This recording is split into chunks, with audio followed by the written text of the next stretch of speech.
ടാങ്കി ഒന്ന് കഴുകണോ? പിന്നെ എപ്പോ കഴുകല്? അതിനെന്ത്?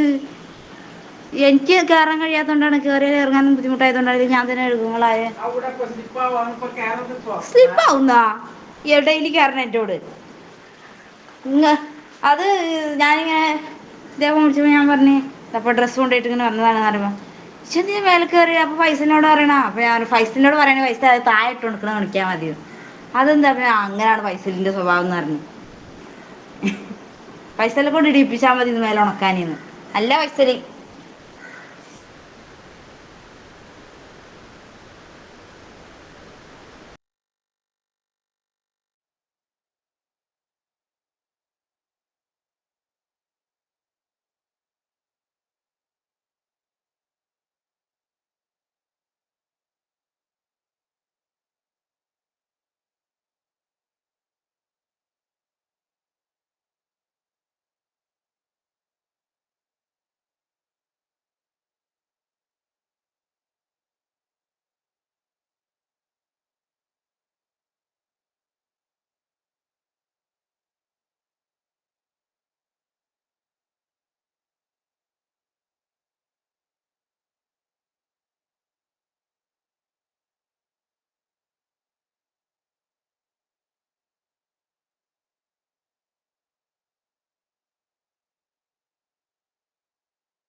Hello, good morning.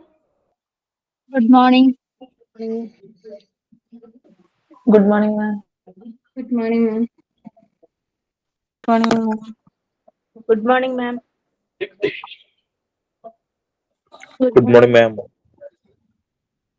Good morning. ആയോ ആൾക്കാരൊക്കെ ആയോ? ഇത്രയുമാണോ സ്ട്രെങ്ത് നമ്മളുടെ ക്ലാസ്സിൽ ജോയിൻ ചെയ്യുന്ന? 35 ഒക്കെ ആയുള്ളൂ. എത്ര ഉള്ള നിങ്ങളുടെ ബാച്ചില് ഏകദേശം എത്ര ആളുകൾ ഉണ്ടാകാറുണ്ട്? 108, 109 ഉണ്ടാവുന്നുണ്ട് മാഡം. എത്രയുണ്ട്? എന്നിട്ട് ഇപ്പൊ എത്ര ആയുള്ളൂല?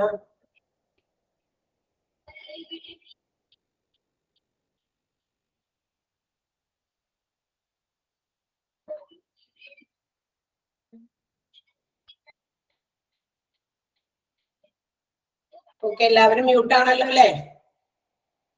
സൗണ്ട് ഡിസ്റ്റർബൻസുകളൊക്കെ എങ്ങനെയുണ്ട്? ഇപ്പൊ ക്ലാസ്സുകളൊക്കെ എങ്ങനെ പോകുന്നു?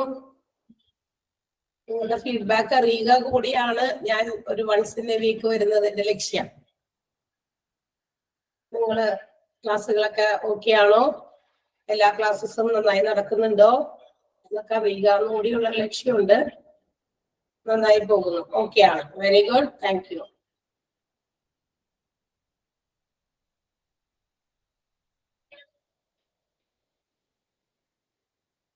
റെക്കോർഡഡ് ക്ലാസ്സില് സൗണ്ടുകൾക്ക് വലിയ പ്രശ്നമൊന്നുമില്ലല്ലോ? സൗണ്ട് ഒക്കെ ക്ലിയർ ആയിട്ട് കേൾക്കുന്നുണ്ടല്ലോ ടീച്ചേഴ്സിന്റെ? Okay, good classes. Thank you. പക്ഷെ എങ്കിലും ചില ഏത് ക്ലാസ്സാണ് നമുക്ക് സ്പെസിഫൈ ചെയ്ത് പറയാൻ പറ്റുന്നില്ല. ചില ക്ലാസ്സുകളിൽ നിന്ന് വീണ്ടും സൗണ്ടുകൾ വരുന്നു. ഏതൊക്കെയോ നമ്മള് പ്രതീക്ഷിക്കാത്ത, എക്സ്പെക്ട് ചെയ്യാത്ത സൗണ്ടുകൾ ഏതൊക്കെയോ ആളുകൾ മ്യൂട്ട് ചെയ്യാത്തത് കൊണ്ടുണ്ടാകുന്നു എന്നൊക്കെ എവിടെ നിന്നൊക്കെ വന്നു. അത് ഈ ക്ലാസ്സിൽ നിന്നാണെന്നല്ല കേട്ടോ പറഞ്ഞത്. ചില അങ്ങനത്തെയുള്ള ചില കംപ്ലൈന്റ് രൂപത്തിൽ ചില കാര്യങ്ങൾ വീണ്ടും വന്നുകൊണ്ടിരിക്കുന്നുണ്ടേ. അതുകൊണ്ട് വീണ്ടും വീണ്ടും എല്ലാ ദിവസവും ഈ ക്ലാസ്സുകൾ ആഴ്ചയിൽ വൺസ് ഇൻ എ വീക്ക് എല്ലാ ക്ലാസ്സിലും കയറുമ്പോൾ ഞാൻ ചോദിക്കുന്നുണ്ട്. പക്ഷെ നിങ്ങൾക്ക് കുഴപ്പമില്ല എന്നാണ് കേൾക്കുന്നത്. പക്ഷെ പിന്നെ ആർക്കാ കുഴപ്പം എന്ന് മനസ്സിലാകുന്നില്ല. ലൈവ് ക്ലാസ്സിൽ കയറുന്നവരോടെ നമുക്ക് ഡയറക്റ്റ് ഇത് ചോദിക്കാൻ പറ്റുള്ളൂ. ക്ലാസ്സുകളൊക്കെ ക്ലിയർ ആയിട്ട് കേൾക്കുന്നുണ്ടോ? നിങ്ങൾക്ക് സൗണ്ട് ബ്രേക്ക് ആവുന്ന പ്രശ്നങ്ങളൊക്കെ മാറിയോ? ഇടയ്ക്ക് വെച്ച് ആരെങ്കിലും അൺമ്യൂട്ട് ചെയ്ത് ഡിസ്റ്റർബ് ചെയ്യുന്നുണ്ടോ എന്നുള്ള കാര്യം നമുക്ക് ലൈവ് സെഷനിൽ കയറുന്നവരോട് ചോദിച്ചാലേ ക്ലിയർ ചെയ്യാൻ പറ്റുള്ളൂ. അപ്പോ ഏത് ഭാഗത്തു നിന്നാണ് റെക്കോർഡിംഗ് ക്ലാസ് കാണുന്നവരിൽ നിന്നാണോ നമുക്ക് ഇത്തരം കംപ്ലൈന്റുകൾ വരുന്നതെന്ന് അറിയില്ല. അത് ഏത് ക്ലാസ് ആണെന്ന് ഞാൻ മെൻഷൻ ചെയ്യുന്നില്ല. ഇതിപ്പോ നിങ്ങളുടെ 7th B ബാച്ചുകാരാണ്. സോറി, അതെ, B ബാച്ചുകാരാണ് മോർണിംഗ് സെഷനിലെ. അപ്പൊ അത് അങ്ങനത്തെ 4 ക്ലാസ്സസ് ഉണ്ട്, ABCD എന്ന് പറഞ്ഞിട്ട്. അപ്പൊ അത് ഏത് ബാച്ചിൽ നിന്നും ആവാം. അപ്പൊ ഞാൻ നിങ്ങളോട് ചോദിക്കണ്ട. അതുകൊണ്ട് നമുക്ക് ഓരോരുത്തരുടെ ക്ലാസ്സിൽ കയറുമ്പോഴേ അത് ചോദിച്ചറിയാൻ പറ്റുള്ളൂ. നിങ്ങൾക്ക് പ്രശ്നമില്ല എന്നാണ് നമുക്ക് കിട്ടുന്ന റിപ്ലൈ. അപ്പൊ ഇനി ഈ ക്ലാസ്സിൽ നിന്ന് വേറെ കംപ്ലൈന്റ് പോലെ ഇപ്പൊ നമ്മൾ ബാച്ച് അന്വേഷിച്ച് പോകേണ്ടി വരും. അങ്ങനെ എന്തെങ്കിലും തരത്തില് എന്താ പറയാ, എന്തെങ്കിലും ഡിസ്റ്റർബൻസ് ഉണ്ടെന്ന് കേട്ടാൽ നമ്മൾ ചോദിക്കേണ്ടി വരും. അത് ഏത് ക്ലാസ് ആണെന്ന് ആ കുട്ടിയോട് സ്പെസിഫൈ ചെയ്ത് പറയാനായിട്ട് ആവശ്യപ്പെടേണ്ടി വരും. ആ ക്ലാസ് ഏത് ക്ലാസ്സിൽ കയറുന്ന കുട്ടിയാണ്, ഏത് ബാച്ചാണ്, മോർണിംഗ് സെഷൻ ആണോ ആഫ്റ്റർനൂൺ സെഷൻ ആണോ, ഈ ഹോസ്പിറ്റൽ അഡ്മിനിസ്ട്രേഷന്റെ ഏത് ക്ലാസ്സിൽ ജോയിൻ ചെയ്തിരിക്കുന്ന കുട്ടിയാണെന്ന് സ്പെസിഫൈ ചെയ്ത് പറഞ്ഞ് നമ്മൾ കുറച്ച് മനസ്സിലാക്കിക്കോളാം. അല്ല അതർവൈസ് യു ആർ ഓക്കെ ആണെങ്കിൽ ഓക്കെ. അനീഷ, എന്തെങ്കിലും ചോദിക്കാനാണോ? അതർവൈസ് മ്യൂട്ട് ചെയ്യാം.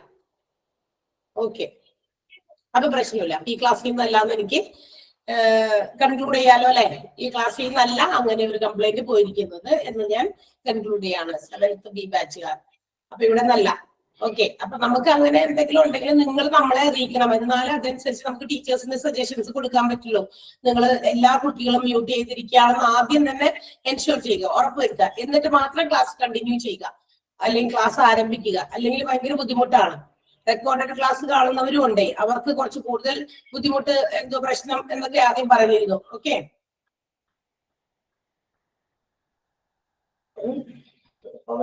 ചെയ്താൽ മതി.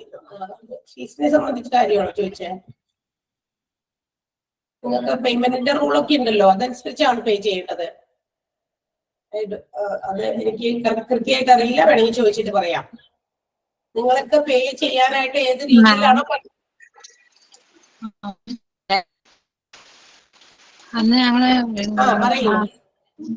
ക്ലാസ്സില് നമ്മള് അന്ന് എടുത്തപ്പോ ഫസ്റ്റ് ചേരുന്നതിന് മുമ്പ് പേയ്മെന്റിന്റെ ഡീറ്റെയിൽസ് ഒക്കെ ചോദിച്ചപ്പോ അവര് പറഞ്ഞിരുന്നത് ഫസ്റ്റ് ഞങ്ങള് 1000 പേ ചെയ്തിട്ട് പിന്നെ എപ്പോ വേണമെങ്കിലും ഈ 6 മന്തിന്റെ ഉള്ളിൽ എപ്പോ വേണമെങ്കിലും ബാക്കി 5000 പേ ചെയ്താൽ മതി എന്ന് പറഞ്ഞു.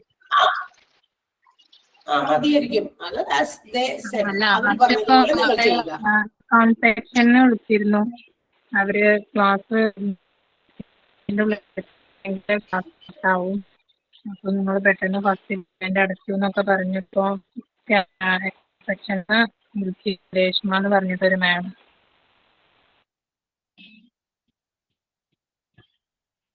എനിക്ക് കംപ്ലീറ്റ് ആയിട്ട് കിട്ടിയില്ല, കുറെ ബ്രേക്ക് ചെയ്ത് പോകുന്ന സൗണ്ട്. മൊത്തം എനിക്ക് മനസ്സിലായില്ല എന്താ ചോദിച്ചത്. ഓക്കെ, അത് നമുക്ക് ലാസ്റ്റ് പറയാം. ഇപ്പൊ തൽക്കാലം നമ്മുടെ ക്ലാസ് പോകണ്ടേ. ലാസ്റ്റ് എന്താണെന്ന് വെച്ചാൽ ഒരു ലാസ്റ്റ് ചെയ്യാൻ പോകുന്നതിന് മുമ്പ് ഒന്നുകൂടി ക്ലിയർ ചെയ്തൊന്നില്ല, ടൈപ്പ് ചെയ്തോ എന്തെങ്കിലും ചെയ്യേ. എനിക്ക് ക്ലിയർ ആകുന്നില്ല, സൗണ്ട് ബ്രേക്ക് ചെയ്ത് പോകണം. എന്റെ സൗണ്ട് ബ്രേക്ക് ചെയ്യുന്നുണ്ടോ? ഉണ്ടോ? ഇല്ല മാം. ഓക്കെ, ക്ലിയർ ആണ്. ശരി. ഓക്കെ, അപ്പൊ നമുക്ക് ക്ലാസ്സിലേക്ക് കിടക്കാം. നമ്മളുടെ കഴിഞ്ഞ ക്ലാസ്സുകളിലൊക്കെ നമ്മള് എന്താ പറയാ, ആകെ കുറച്ച് ക്ലാസ്സേ നമുക്ക് അറ്റൻഡ് ചെയ്യാൻ പറ്റിയിട്ടുള്ളൂ എന്നറിയാം. ദാറ്റ് മീൻസ് നമ്മള് പഠിച്ചുകൊണ്ടിരിക്കുന്ന ചാപ്റ്ററിന്റെ പേരൊക്കെ ഓർമ്മയുണ്ടാവുന്നാവോ? എന്താണ് ചാപ്റ്ററിന്റെ പേര്? അഞ്ജു പറയാമോ? ചോദിക്കുന്ന ആൾ മാത്രം പറഞ്ഞാൽ മതി. അഞ്ജു, എന്താ പഠിച്ചുകൊണ്ടിരിക്കുന്നത് നമ്മള്? എന്ത് ബേസ്, എന്തുമായിട്ട് ബന്ധപ്പെട്ട കാര്യമാണ്? Different department in hospital. Different departments in hospital. രണ്ട് അഞ്ചു ഉണ്ടായിരുന്നു അല്ലെ? ഓക്കെ, രണ്ടുപേരും ഒപ്പം പറഞ്ഞു. Very good. അപ്പൊ രണ്ടുപേരും ഓഫ് ചെയ്തോ. അപ്പൊ ഡിഫറെന്റ് ഡിപ്പാർട്ട്മെന്റ്സിന്റെ ഹോസ്പിറ്റലാണ് നമ്മൾ പഠിച്ചുകൊണ്ടിരിക്കുന്നത്. അതില് നമ്മൾ ഏറ്റവും അവസാനം പറഞ്ഞു നിർത്തിയത് എന്താ? ജസ്ന കാഷ്വാലിറ്റി ഒരു മറുപടികളാ? അല്ല, മെഡിക്കൽ ഡിപ്പാർട്ട്മെന്റ്, ഔട്ട് പേഷ്യന്റ് ഡിപ്പാർട്ട്മെന്റും. മ്യൂട്ട് ചെയ്തോ. നിഖിൽ പറയാമോ? നിഖിൽ ഇല്ല, പോയാ? നിഖിൽ ഗുഡ് മോർണിംഗ് പറഞ്ഞപ്പോ നല്ലൊരു സൗണ്ട് കേട്ടായിരുന്നല്ലോ ഇവിടെ. ഷാരി പറയാമോ? ഔട്ട് പേഷ്യന്റ് സർവീസസിലെ casualty, cardiology, dermatology, ear and nose, throat, ഇതിനെ കുറിച്ചാണ് പറയുന്നത്. Very good. അവിടെ വരെയാണ് നമ്മൾ പറഞ്ഞു നിർത്തിയത്. നിങ്ങളുടെ ഓർമ്മയും എന്റെ ഓർമ്മയും ശരിയാണോ എന്ന് അറിയാൻ വേണ്ടിട്ട് ഒന്ന് ചെക്ക് ചെയ്തതാ. അപ്പൊ ശരിയാണ്, ഇവിടെ വരെയാണ് നമ്മൾ എടുത്തത്. നമ്മളുടെ സെക്കൻഡ് പേജിൽ. ദാറ്റ് മീൻസ് നമ്മൾ പറഞ്ഞു കഴിഞ്ഞ ക്ലാസ്സിൽ medical department is classified in to OPD and IPD അല്ലെ? OP വിഭാഗം, ഔട്ട് പേഷ്യന്റ് വിഭാഗം എന്നും IPD ഇൻപേഷ്യന്റ് വിഭാഗം എന്നും രണ്ട് രീതിയിൽ നമ്മുടെ മെഡിക്കൽ ഡിപ്പാർട്ട്മെന്റിനെ ക്ലാസിഫൈ ചെയ്തിട്ടുണ്ടെന്ന് ഫസ്റ്റ് ക്ലാസ് നമ്മൾ പറഞ്ഞതാണ്. ഇതിനകത്ത് ഈ OP വിഭാഗക്കാർക്കും IP വിഭാഗക്കാർക്കും there are different types of services provided by the hospital അല്ലെ? ഹോസ്പിറ്റലിൽ നിന്ന് വിവിധങ്ങളായിട്ടുള്ള സേവനങ്ങൾ ഈ രണ്ട് ഡിപ്പാർട്ട്മെന്റുകാരും പ്രൊവൈഡ് ചെയ്യുന്നുണ്ട്.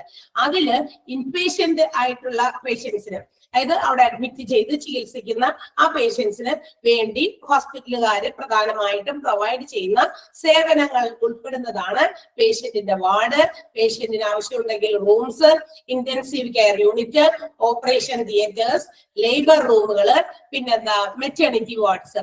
ഇതൊക്കെയാണ് കിടന്ന് ചികിത്സിക്കേണ്ടി വരുന്ന പേഷ്യൻസിന് അവൈലബിൾ ആക്കേണ്ട സേവനങ്ങൾ. ഇതെല്ലാത്തിൽ കൂടി കയറി ഇറങ്ങി പേഷ്യൻസ് പോകണമെന്ന് യാതൊരു നിർബന്ധമില്ല. അവർക്ക് വേണ്ട അടിസ്ഥാനപരമായിട്ടുള്ള ചില സാഹചര്യങ്ങൾ ഹോസ്പിറ്റലിൽ വേണം. അപ്പൊ ഇതൊക്കെ പ്രൊവൈഡ് ചെയ്യണം. എന്നിട്ട് മാത്രമേ പേഷ്യൻസിനെ അഡ്മിറ്റ് ചെയ്യാൻ പറ്റുള്ളൂ. വെദർ ദീസ് എന്താ പറയാ സർവീസസ് ക്യാൻ ബി പ്രൊവൈഡഡ്.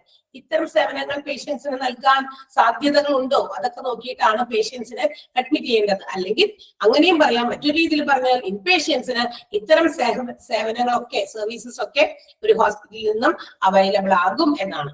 അത് കഴിഞ്ഞ് നമ്മൾ പറഞ്ഞു OP ഡിപ്പാർട്ട്മെന്റ് പ്രൊവൈഡ് ചെയ്യുന്ന സേവനങ്ങൾ. ഔട്ട് പേഷ്യന്റ് ഡിപ്പാർട്ട്മെന്റ് പ്രധാനമായിട്ടും പേഷ്യൻസിന് വന്നു പോകുന്ന ഡേയ്സ് കൺസൾട്ടേഷന് വേണ്ടി, ഒരു ദിവസത്തെ ചികിത്സയ്ക്ക് വേണ്ടി വന്നു പോകുന്ന പേഷ്യൻസിന് പ്രധാനമായിട്ടും ഔട്ട് പേഷ്യന്റ് ഡിപ്പാർട്ട്മെന്റ് നൽകുന്ന സർവീസസ് എന്തൊക്കെയാണെന്നാണ് നമ്മൾ പറഞ്ഞുകൊണ്ടിരുന്നത്. അതില് ഫസ്റ്റ് വൺ കാഷ്വാലിറ്റി ആയിരുന്നു അല്ലെ? Casualty department. ഞാൻ ചോദിക്കട്ടെ, what is the casualty department മെന്റ് four? അറിയാമോ? ഫർസാന പറയാമോ? എന്തിനു വേണ്ടിയിട്ടുള്ളതാണ് നമ്മുടെ കാഷ്വാലിറ്റി ഡിപ്പാർട്ട്മെന്റ്? ഒരു കുഞ്ഞ് ഫ്രൈസിലോ ഒരു കുഞ്ഞ് സെന്റൻസിലോ അതിന്റെ ആൻസർ ഒന്ന് തരുമോ? ചോദിക്കുന്നവർ മാത്രം പറയാൻ മതിയെ, അല്ലെങ്കിൽ നമ്മള് എമർജൻസി ആയിട്ട് പെട്ടെന്ന് നമുക്ക് എന്തെങ്കിലും പെട്ടെന്ന് ചെയ്യാൻ പറ്റുന്ന ഒരു സെക്ഷനിലേക്ക് എത്തിക്കാൻ, കാഷ്വാലിറ്റിയിലേക്ക് എത്തിച്ചാൽ നമുക്ക് പെട്ടെന്ന് ഒരു സൊല്യൂഷൻ കിട്ടും, നമുക്ക് ട്രീറ്റ്മെന്റ്. അതെ, എമർജൻസി സിറ്റുവേഷൻസിൽ പേഷ്യൻസിനെ കൊണ്ടുവരുന്ന ഒരു ഡിപ്പാർട്ട്മെന്റ് ആണ് എമർജൻസി സിറ്റുവേഷൻ.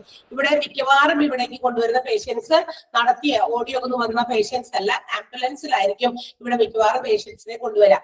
ഈ എമർജൻസി സിറ്റുവേഷൻസ് എന്നൊക്കെ പറയുമ്പോൾ അതിന് എക്സാമ്പിൾ പറഞ്ഞു കഴിഞ്ഞാൽ ഹാർട്ട് അറ്റാക്ക്, ആക്സിഡന്റ്, ഭയങ്കര സിവിയർ ആയിട്ടുള്ള വലിയൊരു ആക്സിഡന്റിൽ നിന്നൊക്കെ പെട്ടെന്ന് എടുത്തുകൊണ്ട് വരുന്ന പേഷ്യൻസ്, പിന്നെ പോയ്സണസ് പാമ്പ് കടിയേറ്റതോ അല്ലെങ്കിൽ വേറെ ഏതെങ്കിലും രീതിയിലുള്ള പോയ്സൺ സെൽഫ് ഹാമിന് വേണ്ടി ചെയ്യുന്ന ആൾക്കാരുണ്ടല്ലോ അല്ലെ, ആത്മഹത്യ ചെയ്യാൻ വേണ്ടി പോയ്സൺ എടുക്കുകയോ ഒക്കെ ചെയ്തതിന്റെ ഫലമായിട്ട് അത്തരം പേഷ്യൻസിനെ പെട്ടെന്ന് അത് കണ്ടെത്തിയിട്ട് അത് കൊണ്ടുവന്നാൽ ചിലപ്പോൾ നമുക്ക് അവരുടെ ലൈഫ് സേവ് ചെയ്യാൻ പറ്റും. അത്തരം സിറ്റുവേഷൻസിലൊക്കെ കൊണ്ടുവരുന്ന ഒരു ഡിപ്പാർട്ട്മെന്റ് ആണ് കാഷ്വാലിറ്റി എന്നാണ് നമ്മൾ പറഞ്ഞത്. രണ്ടാമത്തേത് കാർഡിയോളജി ഡിപ്പാർട്ട്മെന്റ് ആണെന്ന് നമ്മൾ പറഞ്ഞു. Shibitha, can you say what is the department മെന്റ് four cardiology? Shibitha, പേരൊക്കെ ഹൃദയ സംബന്ധമായ രോഗം. എന്തോ? ഹൃദയ സംബന്ധമായ രോഗം, ഹാർട്ട് ഡിസോർഡേഴ്സിന്, ഹൃദയ സംബന്ധമായ രോഗങ്ങൾക്ക് ചികിത്സ കിട്ടുന്ന ഒരു സ്ഥലം അല്ലെ. ഹാർട്ട് റിലേറ്റഡ് ആയിട്ടുള്ള ഇന്ന് നമ്മളുടെ ലൈഫ് സ്റ്റൈലും നമ്മുടെ ഫുഡ് ഹാബിറ്റ്സും ഒക്കെ ഒത്തിരി അതിന് കാരണമാകുന്നത് ഹാർട്ട് പ്രോബ്ലംസ് ആണ് ഇന്ന് നമ്മൾ ഏറ്റവും കൂടുതൽ ഫേസ് ചെയ്യുന്ന. ഒത്തിരി ആളുകൾ ഓരോ ദിവസം തന്നെ നമ്മൾ ഒത്തിരി വീഡിയോസോ അല്ലെങ്കിൽ നമുക്ക് കിട്ടുന്ന അറിവുകളോ മറ്റുള്ളവരിൽ നിന്ന് ഷെയർ ചെയ്ത് വരുന്നതോ ഒക്കെ നമുക്ക് കിട്ടുന്നുണ്ട്. അവിടെ എന്താ പറയാ, കുഴഞ്ഞു വീണു, ഇവിടെ കുഴഞ്ഞു വീണു എന്നൊക്കെ പറഞ്ഞിട്ട് അല്ലെ. അത്തരം മരണങ്ങളും ഹാർട്ട് അറ്റാക്കുമായിട്ട് ബന്ധപ്പെട്ട അതിന്റെ എന്താ പറയാ സിംറ്റംസ് കാണിക്കുന്നതായിട്ടുള്ള ചില കാര്യങ്ങളും അല്ലെ, അറ്റാക്ക് ഒക്കെ പെട്ടെന്ന് വരുന്നതൊക്കെ കുറെ ആളുകൾക്ക് പല രീതിയിലും അതിനെ വ്യാഖ്യാനിക്കുന്നുണ്ട്. ചില മരുന്നുകളുടെ സൈഡ് ഇഫക്റ്റ് കാണുന്നു ഒക്കെ. കുറെയൊക്കെ നമ്മുടെ ലൈഫ് സ്റ്റൈലാണ്, കുറെയൊക്കെ നമ്മുടെ ഫുഡ് ഹാബിറ്റ്സ് ആണ്. ലൈഫ് സ്റ്റൈൽ എന്ന് ഉദ്ദേശിക്കുന്നത് നമ്മൾ കഴിക്കുന്ന ഫുഡ് അത് ഒക്കെ എന്താ പറയാ ബേൺ ചെയ്ത് കളയുന്നതിന് വേണ്ടിയിട്ടുള്ള ആക്ടിവിറ്റീസ് ഒന്നും നമ്മൾ ചെയ്യുന്നില്ല. അതാണ് ഏറ്റവും വലിയ പ്രത്യേകത. നമ്മൾ ഫുഡ് ആവശ്യത്തിന് കഴിക്കുന്നു, പക്ഷേ whatever we are having as a food അതിൽ നിന്ന് കിട്ടുന്ന നമ്മുടെ ബോഡി റിസീവ് ചെയ്യുന്ന കലോറീസ് ഷുഡ് ബി ബേൺഡ്. പല ആക്ടിവിറ്റീസിലൂടെ നമുക്ക് എന്ത് ചെയ്യാം, അതൊക്കെ ബേൺ ചെയ്ത് കളയാം. പക്ഷെ അതിനുള്ള സന്ദർഭം, സാഹചര്യം അല്ലെങ്കിൽ അത്തരം ആക്ടിവിറ്റീസ് നമ്മൾ ഇന്ന് ചെയ്യുന്നില്ല എന്നുള്ളതാണ് ഹാർട്ട് സംബന്ധമായ രോഗങ്ങൾ ഇങ്ങനെ വർദ്ധിക്കാനുള്ള കാരണം. അങ്ങനെ വരുമ്പോൾ നമ്മുടെ ശരീരത്തിൽ ഒത്തിരി ഫാറ്റും കൊളസ്ട്രോളും ഒക്കെ ബിൽഡപ്പ് ചെയ്യും. അതിന്റെ ഫലമായിട്ട് നമ്മളുടെ ബ്ലഡിനൊക്കെ കൃത്യമായ രീതിയിൽ പാസ് ചെയ്യാനുള്ള അവിടെയൊക്കെ കുറെ എന്താ പറയാ ഫാറ്റും മറ്റുമൊക്കെ എന്താ പറയാ ബിൽഡപ്പ് ചെയ്യുന്നത് കൊണ്ട് ഒത്തിരി പ്രശ്നങ്ങൾ ഉണ്ടാകാം. ബ്ലഡ് സർക്കുലേഷനെ അത് കാര്യമായിട്ട് ബാധിക്കും. അത്തരം പ്രോബ്ലംസ് ഒക്കെ ഹാർട്ടിലേക്കൊക്കെ ബ്ലഡ് പമ്പ് ചെയ്യുന്നതുമായി റിലേറ്റ് ചെയ്ത് ബ്ലോക്കേജസ് ഒക്കെ വരാനുള്ള സാധ്യതകളുണ്ട്.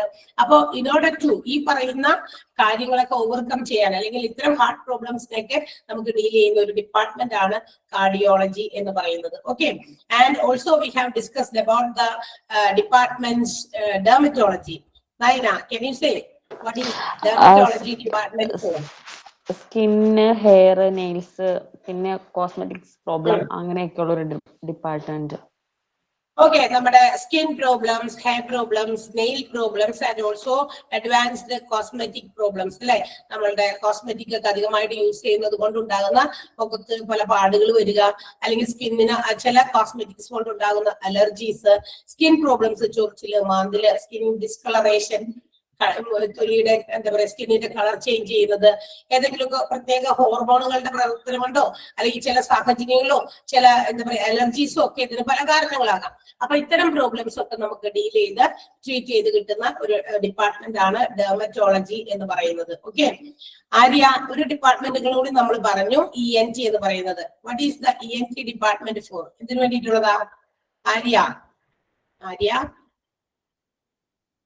ഓക്കെ, ഇല്ലെന്ന് തോന്നുന്നു. ചന്ദന, പറയാമോ ചന്ദന? ഇയർ നോസ്,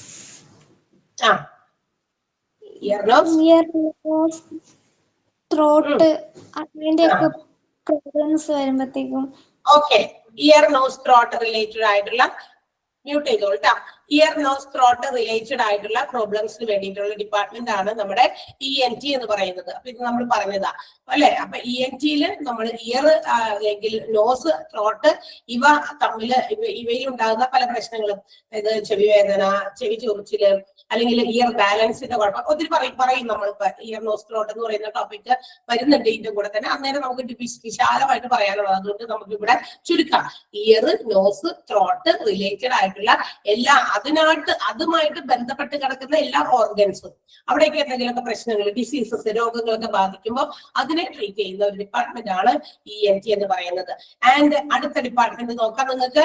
എന്താണ്? ജെറിയാട്രിക്സ് ആണ്. ജെറിയാട്രിക്സ് എന്ന് പറയുന്നത് എന്തുമായിട്ട് റിലേറ്റഡ് ആണെന്ന് അറിയാമോ? ജെറിയാട്രിക്സ് അതായത് എൽഡർലി പീപ്പിൾ മീൻസ് അഡൽറ്റ് അല്ല, കുറച്ച് പ്രായം ചെന്ന ആളുകൾ. പ്രായം ചെന്ന ആളുകളിൽ നമുക്കറിയാം പ്രായാധിക്യം കൊണ്ട് പലതരത്തിലുള്ള രോഗങ്ങൾ ഈ പറയുന്ന കൂട്ടരെ അലട്ടാറുണ്ട് അല്ലെ. അവരെ ഡിസ്റ്റർബ് ചെയ്യും. അതായത് കൈയും കാലും ഒക്കെ ഭയങ്കര വേദന, അധികം നടക്കാൻ പറ്റില്ല. പണ്ട് ഒത്തിരി ഇങ്ങനെ ഭയങ്കര ഓട്ടക്കാരനായിരുന്നു, ചട്ടക്കാരനായിരുന്നു എന്നൊന്നും പറഞ്ഞിട്ട് കാര്യമില്ല.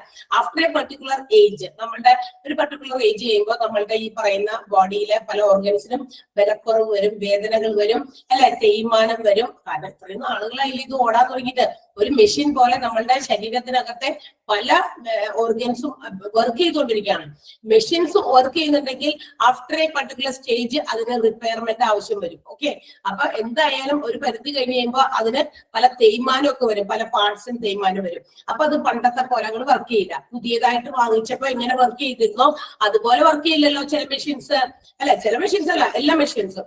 ഏറ്റവും ഫസ്റ്റ് ഹാൻഡിൽ നമ്മൾ വാങ്ങിച്ച സമയത്ത് ഹൗ ഇറ്റ് വാസ് വർക്കിംഗ് അത്രയും വെൽ ആയിട്ട് എന്ത് ചെയ്യില്ല. പിന്നീട് കുറെ വർഷങ്ങൾ കഴിയുന്തോറും അതിന്റെ വർക്കിംഗ്സിന്റെ ആ ഒരു നമുക്ക് അതിൽ നിന്ന് കിട്ടുന്ന പ്രൊഡക്ടിവിറ്റി ഇല്ലേ, അതിന്റെ ആ ഒരു ഉൽപാദന ക്ഷമത അത് കുറഞ്ഞേ വരുള്ളൂ. ലൈക്വൈസ് അതുപോലെ തന്നെയാണ് മനുഷ്യന്റെ കാര്യവും. മനുഷ്യന്റെ ഈ ശരീരം ഇത്രയും വലിയൊരു മെഷീൻ പ്രവർത്തിക്കുന്നുണ്ടെങ്കിൽ അതിനകത്തുള്ള ഒരുപാട് കുഞ്ഞു കുഞ്ഞു പാർട്സ് ഒക്കെ കണക്റ്റഡ് ആയിട്ട് എന്ത് ചെയ്യുന്നുണ്ട്, വർക്ക് ചെയ്യുന്നുണ്ട്. അതെല്ലാം കൃത്യമായിട്ട് വർക്ക് ചെയ്യണം. അത് കുറച്ച് ഒരു പരിധി കഴിയുമ്പോൾ അതെല്ലാം എന്ത് ചെയ്യും, അതിന്റെ പ്രവർത്തനങ്ങൾ പതുക്കെ ഒന്ന് സാവകാശത്തിലാകും. അതിനപ്പോ റിപ്പയർമെന്റ് ആവശ്യം വരും. അതാണ് ഞാൻ ഈ പറഞ്ഞത്. അപ്പൊ ഇത്തരം ഏജ്ഡ് ആയിട്ടുള്ള ഓൾഡ് ഏജ് ആയിട്ടുള്ള ആളുകൾക്ക് ഉണ്ടാകുന്ന പല കോമൺ ആയിട്ടുള്ള പ്രശ്നങ്ങളും അത് അവർക്ക് വേണ്ടിയിട്ട് മാത്രമുള്ള ഒരു സ്പെഷ്യാലിറ്റി കെയറിംഗ് ഡിപ്പാർട്ട്മെന്റ് ആണ് ജെറിയാട്രിക്സ് എന്ന് പറയുന്നത്. അപ്പൊ ഓൾഡർ അഡൽട്സ് ആണ്. ഓൾഡർ അഡൽട്സ് എന്ന് പറയുന്നത് അല്ലെങ്കിൽ എൽഡർ അഡൽട്സ്, പ്രായം ചെന്നവർക്ക്, അവർക്ക് ഉണ്ടാകുന്ന വിവിധങ്ങളായിട്ടുള്ള രോഗങ്ങളെ ചികിത്സിക്കാനുള്ള ഡിപ്പാർട്ട്മെന്റ്. Got it? മനസ്സിലായോ? ചെറിയ കഷ്ണം ഇപ്പൊ പറഞ്ഞാൽ മതി, കാരണം വിശദമായിട്ട് നമ്മൾ ഇനി പഠിക്കുന്നുണ്ട്. ഇതെന്താന്ന് മനസ്സിലായോ? ജെറിയാട്രിക്സ് വിഭാഗം മനസ്സിലായോ? ഒന്നില്ലെങ്കിൽ എസ് എന്നൊക്കെ ഒന്ന് ടൈപ്പ് ചെയ്താലും മതി. എസ് എന്ന് YES എന്ന് എഴുതണ്ട, ഒരു എസ് ഇട്ടാലും ഞങ്ങൾക്ക് മനസ്സിലാവും, അല്ലെങ്കിൽ ഒരു തമ്പിട്ടാലും മനസ്സിലാവും. ഇനി മനസ്സിലാകുന്നുണ്ടോ? ഓക്കെ, നിങ്ങളുടെ റെസ്പോണ്ടിങ് രീതി അത് തന്നെയാണ്. നിങ്ങൾ അങ്ങനെ തന്നെ ചെയ്യുക. കാരണം അപ്പൊ നമുക്ക് കാര്യം മനസ്സിലാവും. നിങ്ങൾ അവിടെ അറ്റൻറ്റീവ് ആണെന്ന് മനസ്സിലാക്കാം. ചിലപ്പോൾ നിങ്ങൾ അവിടെ ഓണാക്കി വെച്ചിട്ടുണ്ട്, പക്ഷെ നിങ്ങളുടെ ശ്രദ്ധയൊന്നും കൂടി ഇല്ല എന്നാണെങ്കിൽ നമുക്ക് അത് ബുദ്ധിമുട്ടായിരിക്കും അല്ലെ. വെറുതെ ഒന്നും ഇങ്ങനെ ഇത് പറഞ്ഞിട്ട് പോകാൻ പറ്റില്ലല്ലോ. ഓക്കെ, നെക്സ്റ്റ് ഡിപ്പാർട്ട്മെന്റ് ആണ് ഗ്യാസ്ട്രോ എൻട്രോളജി ആണ് അടുത്ത department. It is the branch of medical science which deals with the study of our problems of stomach and intestines. അതായത് നമ്മളുടെ വയറ്, ബോവൽ, അതായത് വയറുമായി സംബന്ധിച്ചുള്ള അസുഖങ്ങള്, വയറിനകത്ത് കിടക്കുന്ന ലാർജ് ഇൻഡസ്റ്റൈൻ, സ്മോൾ ഇൻഡസ്റ്റൈൻ, അതായത് ഇൻഡസ്റ്റൈൻസ്, അതായത് വൻകുടല്, ചെറുകുടല്, ഇതുമായിട്ട് റിലേറ്റഡ് ആയിട്ടുള്ള ചില പ്രശ്നങ്ങളൊക്കെ വരികയാണെങ്കിൽ വയറ്, ഉദര സംബന്ധമായ എല്ലാ രോഗങ്ങൾക്കുമുള്ള ഒരു ഡിപ്പാർട്ട്മെന്റ് ആണ് gastro enterology. It is the medical branch which deals with the problems related to our stomach and intestines. ഓർത്തിരിക്കണേ, ലാസ്റ്റ് നമ്മൾ എഴുതി തരും. മനസ്സിലായോ? വയറ് സംബന്ധമായ ഉദര രോഗങ്ങൾക്ക് വേണ്ടിയിട്ടുള്ള ഒരു ഡിപ്പാർട്ട്മെന്റ്. ക്ലിയർ ആണല്ലോ? Okay, next one general surgery ആണ്. ജനറൽ സർജറി കോമൺ ആയിട്ട് ഉണ്ടാകുന്ന പല സർജറീസും ആണ് ഉദ്ദേശിക്കുന്നത്. കോമൺ ആയിട്ട് ഇപ്പൊ വയറ് സംബന്ധമായിട്ടുള്ള കുറെ പ്രശ്നങ്ങളൊക്കെ അത് ഇൻവെസ്റ്റിഗേറ്റ് ചെയ്തു. പക്ഷെ അതിൽ നിന്ന് if they cannot make out what is the problem inside, ഉള്ളിലുള്ള പ്രശ്നം എന്താണെന്നൊക്കെ മനസ്സിലാക്കാൻ പറ്റാതെ അങ്ങനെ ഉണ്ടാകുന്ന ചില പ്രശ്നങ്ങൾക്ക് ചിലപ്പോൾ സർജറീസ് ഒക്കെ വേണ്ടി വരും. കോമൺ ആയിട്ട് ഉണ്ടാകുന്ന എല്ലാ സർജറീസും. ഓക്കെ, നമ്മുടെ ഈസോഫാഗസ്, നമ്മുടെ അന്നനാളമൊക്കെ ഇല്ലേ, ഈ ഭക്ഷണമൊക്കെ കഴിക്കുന്നത് ഇങ്ങനെ പോയി വയറ്റിലേക്ക് എത്തണമല്ലോ. അപ്പൊ അതിനൊരു പാസേജ് ഉണ്ട്, ഒരു പാത്വേ, ഒരു വഴിയുണ്ട്. ആ വഴി കൂടിയാണ് അങ്ങോട്ട് കടന്ന് അവിടെ വയറ്റിലേക്ക് എത്താം. ഇവിടെ നിന്ന് അത് നേരെ പോയി അവിടെ ബൂം എന്ന് പറഞ്ഞ് വീഴുകയല്ല, അതിങ്ങനെ അവിടെ ആ ഒരു പാത്വേ കൂടി അപ്പുറം ഇപ്പുറം ഇങ്ങനെ തട്ടി പോകുന്ന സമയത്ത് ഇറ്റ് ഗോ ഫോർ ഡൈജഷൻ. അതിങ്ങനെ ഡൈജഷന്റെ ഭാഗമായിട്ട് ഒരു വേവ് പോലെ ഇങ്ങനെ അപ്പുറം ഇപ്പുറം തട്ടി പോകുന്നതോടൊപ്പം കുറെ ഡൈജഷൻ പ്രോസസ്സ് വായിൽ തന്നെ ആരംഭിക്കും അല്ലെ. നമ്മളുടെ സലൈവ, നമ്മൾ കഴിക്കുന്ന ആഹാരം നമ്മുടെ സലൈവയെ കൂടി മിക്സ് ചെയ്ത് എന്താ പറയാ, നമ്മൾ ഗ്രൈൻഡ് ചെയ്ത് വായിലേക്ക് ഇറക്കും. അത് അവിടെ കടന്ന് ഒറ്റടിക്ക് വിഴുങ്ങില്ലല്ലോ. അപ്പൊ പതുക്കെ കടിച്ച് നമ്മൾ പാർട്സ് ആക്കി ഇറക്കുമ്പോൾ അതിന്റെ ഒപ്പം സലൈവയും കൂടി ചെന്ന് അതിന്റെ ഡൈജസ്റ്റീവിന് സഹായിക്കുന്ന രീതിയിൽ അതിങ്ങനെ പോയി അപ്പൊ ആ കുഴലിൽ കൂടി തട്ടി പോകുമ്പോ അവിടെയും ഡൈജഷൻ പ്രോസസ്സിംഗ് നടന്ന് അവസാനം കൊടുക്കണോ? ഇതെന്ത് ഇപ്പൊ ചെയ്യണ്ട അത് പറ. Sukanya please mute.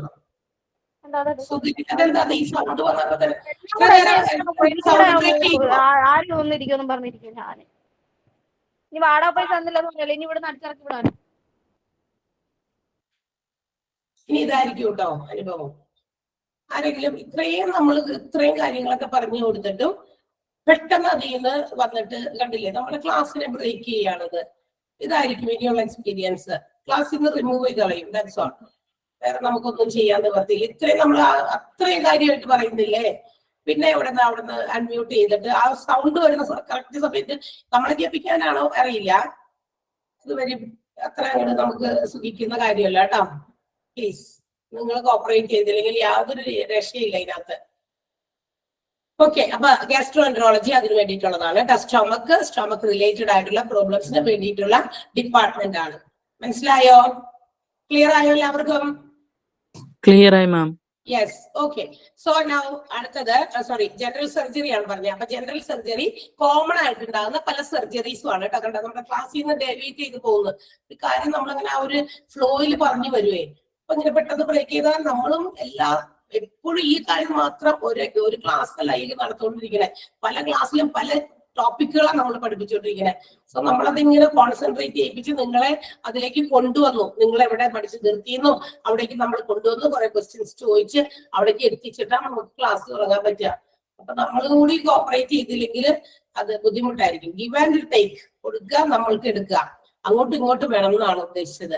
അപ്പൊ ജനറൽ സർജറീസ് കോമൺ ആയിട്ട് ഉണ്ടാകുന്ന പല സർജറീസും നടത്തുന്ന ഡിപ്പാർട്ട്മെന്റ്. കോമൺ സർജറി, സ്പെഷ്യലൈസ്ഡ് ആയിട്ടുള്ളതല്ല, എന്തെങ്കിലും സ്പെസിഫിക് ആയിട്ടുള്ള സർജറീസ് അല്ല. ബ്രെയിൻ ഒക്കെ അകത്തൊക്കെ എന്തെങ്കിലും പ്രശ്നമുണ്ടെങ്കിൽ ഓപ്പറേറ്റ് ചെയ്യുന്ന അതല്ല, അതൊക്കെ സ്പെസിഫിക് ഫീൽഡ് ആണ്. അല്ലാതെ ഉണ്ടാകുന്ന കോമൺ സർജറീസ് ആണ് ഉദ്ദേശിക്കുന്നത് ജനറൽ സർജറീസ്. ഐ തിങ്ക് മനസ്സിലായിട്ടുണ്ടാവും തോന്നുന്നു. ക്ലിയർ ആയിട്ടുണ്ടാവോ? Yes miss. Okay, next one haematology ആണ്. അടുത്ത ഡിപ്പാർട്ട്മെന്റ് ഹെമറ്റോളജി ആണ്. എന്താണ് ഹെമറ്റോളജി എന്ന് പറയുന്ന ഡിപ്പാർട്ട്മെന്റ്? It is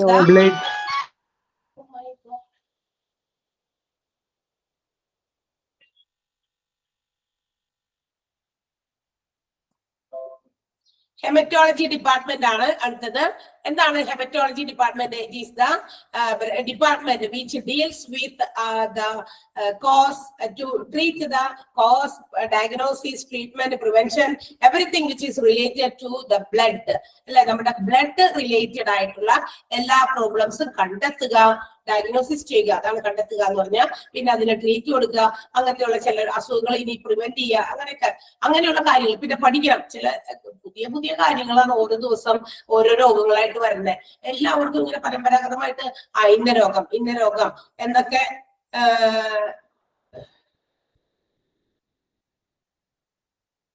okay. അപ്പൊ ഇങ്ങനെയുള്ള പ്രശ്നങ്ങളൊക്കെ എന്താണ് പറയാ ഉണ്ടാകുമല്ലോ. അപ്പൊ അത്തരം പുതിയ രോഗങ്ങൾ ഓരോ ദിവസവും വരുന്നത്. അപ്പൊ കുറെ രോഗങ്ങളൊക്കെ പരമ്പരാഗതമായിട്ടുള്ളതല്ല, കുറെയൊക്കെ നമ്മൾ ഇന്ന് പുതിയത് കണ്ടെത്തുന്നതാ. അപ്പൊ they have to study what is the cause, എന്താണ് ആ രോഗത്തിന്റെ കാരണം എന്നൊക്കെ പഠിക്കാനുണ്ടാവും ഈ ഡോക്ടർമാർക്ക്. അല്ലാണ്ട് അവര് പണ്ട് തുടങ്ങി അവരുടെ കയ്യിൽ ഇത്രയും വലിയ ബുക്കിനകത്ത് ആ എഴുതി വെച്ച രോഗങ്ങൾ തന്നെയല്ല ഇന്നും എല്ലാവരിലും വന്നു പോകുന്നത്. ഒത്തിരി different types of varieties, new diseases ആണ് ഇന്ന് നമ്മളെയൊക്കെ എന്ത് ചെയ്യുന്നത്, പിടികൂടുന്നത്. അതുകൊണ്ട് തന്നെ they have to study a lot. മനുഷ്യ ശരീരങ്ങളിൽ നിന്ന് ഒരുപാട് പഠിക്കാണ്ട്. അതുകൊണ്ടാണല്ലോ നമ്മളൊക്കെ മരിച്ചു കഴിയുമ്പോൾ ചില ആളുകളുടെ ബോഡി ഇതുപോലെ മെഡിക്കൽ കോളേജസിലേക്ക് കുട്ടികൾക്ക് പഠനത്തിന് വിധേയമാക്കാൻ വേണ്ടി കൊടുക്കും. കാരണം many things have to be studied. കുറെ പുതിയ കാര്യങ്ങൾ പഠിക്കാനുണ്ട് അവർക്ക്. ഡേ ബൈ ഡേ അവർ ഓരോ കാര്യങ്ങളും കണ്ടെത്താൻ വേണ്ടി പഠിച്ചുകൊണ്ടിരിക്കുക. അതുകൊണ്ട് തന്നെ ഒത്തിരി പഠനങ്ങളും ഇവിടെ നടക്കുന്നുണ്ട്. നമ്മൾ ഓരോ രോഗം ഇന്നതും ആണ് ആ ഡോക്ടർ പഠിച്ചത്. അപ്പൊ ആ ഡോക്ടർ പഠിച്ച ആ വിഭാഗം മുഴുവൻ അത് പണ്ട് തുടങ്ങിയുള്ളത് ഇപ്പോഴും ഉണ്ട്. അപ്പൊ ഡോക്ടർ ഡോക്ടർക്ക് അതിന് മരുന്ന് കൊടുത്താൽ പോരെയും നമ്മൾ ചിന്തിക്കും. അല്ല, ഇന്ന് രീതി മാറി. കാരണം രോഗങ്ങളുടെ ആ ടൈപ്പുകൾ മാറി. അതുകൊണ്ട് തന്നെ അവർക്ക് പല രോഗങ്ങൾക്കും ചിലപ്പോൾ അതിന്റെ കാരണം എന്താണെന്ന് കണ്ടെത്താൻ അറ്റ് എ ഗ്ലാൻസോ അല്ലെങ്കിൽ പരിശോധിച്ചിട്ടോ മനസ്സിലാക്കാൻ പറ്റിയെന്ന് വരില്ല. They have to make an investigation. ചിലപ്പോൾ അവർക്ക് അതുമായി ബന്ധപ്പെട്ട് ചില പഠനങ്ങൾ, ഗവേഷണങ്ങൾ പോലെ നടത്തി കണ്ടുപിടിക്കേണ്ടി വരും. ഓക്കെ, അപ്പൊ അതൊക്കെ നടക്കുന്നില്ല. അപ്പൊ നമ്മുടെ ബ്ലഡ് റിലേറ്റഡ് ആയിട്ടുള്ള പ്രോബ്ലംസിന് വേണ്ടിയിട്ടുള്ള ഡിപ്പാർട്ട്മെന്റ് ആണ് നമ്മളുടെ എന്താ പറയുക ഹെമറ്റോളജി. നമ്മുടെ പ്രൊഡക്ഷൻ ഓഫ് ബ്ലഡ് ഉൽപ്പാദിപ്പിക്കുന്നത്. പിന്നെ നമ്മുടെ WBC, RBC, എന്താ WBC RBC ഒക്കെ കേട്ടിട്ടുണ്ടോ? ബ്ലഡിന്റെ സെൽസ് ആണ് അല്ലെ. എന്തൊക്കെയാണ് WBC? White blood cells, red blood cells എന്നൊക്കെ കേട്ടിട്ടില്ലേ? അതുമായിട്ട് റിലേറ്റഡ് ആയിട്ടുള്ള പ്രശ്നങ്ങള്. പിന്നെ നമ്മുടെ ബ്ലഡിലെ പ്ലേറ്റ്ലെറ്റ്സ്, അതുപോലെ തന്നെ ഹിമോഗ്ലോബിൻ, അതിന്റെയൊക്കെ ലെവലുകള്, അങ്ങനെയൊക്കെ അതിനെ കുറിച്ചിട്ടുള്ള മൊത്തം ബ്ലഡുമായിട്ട് റിലേറ്റഡ് ആയിട്ടുള്ള സകലമാന കാര്യങ്ങൾക്ക് വേണ്ടിയിട്ടുള്ള ട്രീറ്റ്മെന്റ് ആണ് ഹെമറ്റോളജി ഡിപ്പാർട്ട്മെന്റ് ഓഫർ ചെയ്യുന്നത്. അല്ലെങ്കിൽ ഹെമറ്റോളജിയിൽ അതാണ് blood disorders, blood cells, white blood cells, red blood cells, ഇതൊക്കെ ഇവിടെ ട്രീറ്റ്മെന്റ് കൊടുക്കും. അതുകൊണ്ടൊക്കെ ഉണ്ടാകുന്ന ബ്ലഡിന് കൗണ്ട് കുറയാന്ന് കേട്ടിട്ടില്ലേ? പ്ലേറ്റ്ലെറ്റ്സിന്റെ എന്താ പറയാ കൂടുക കുറയുക എന്നൊക്കെ കേട്ടിട്ടില്ലേ?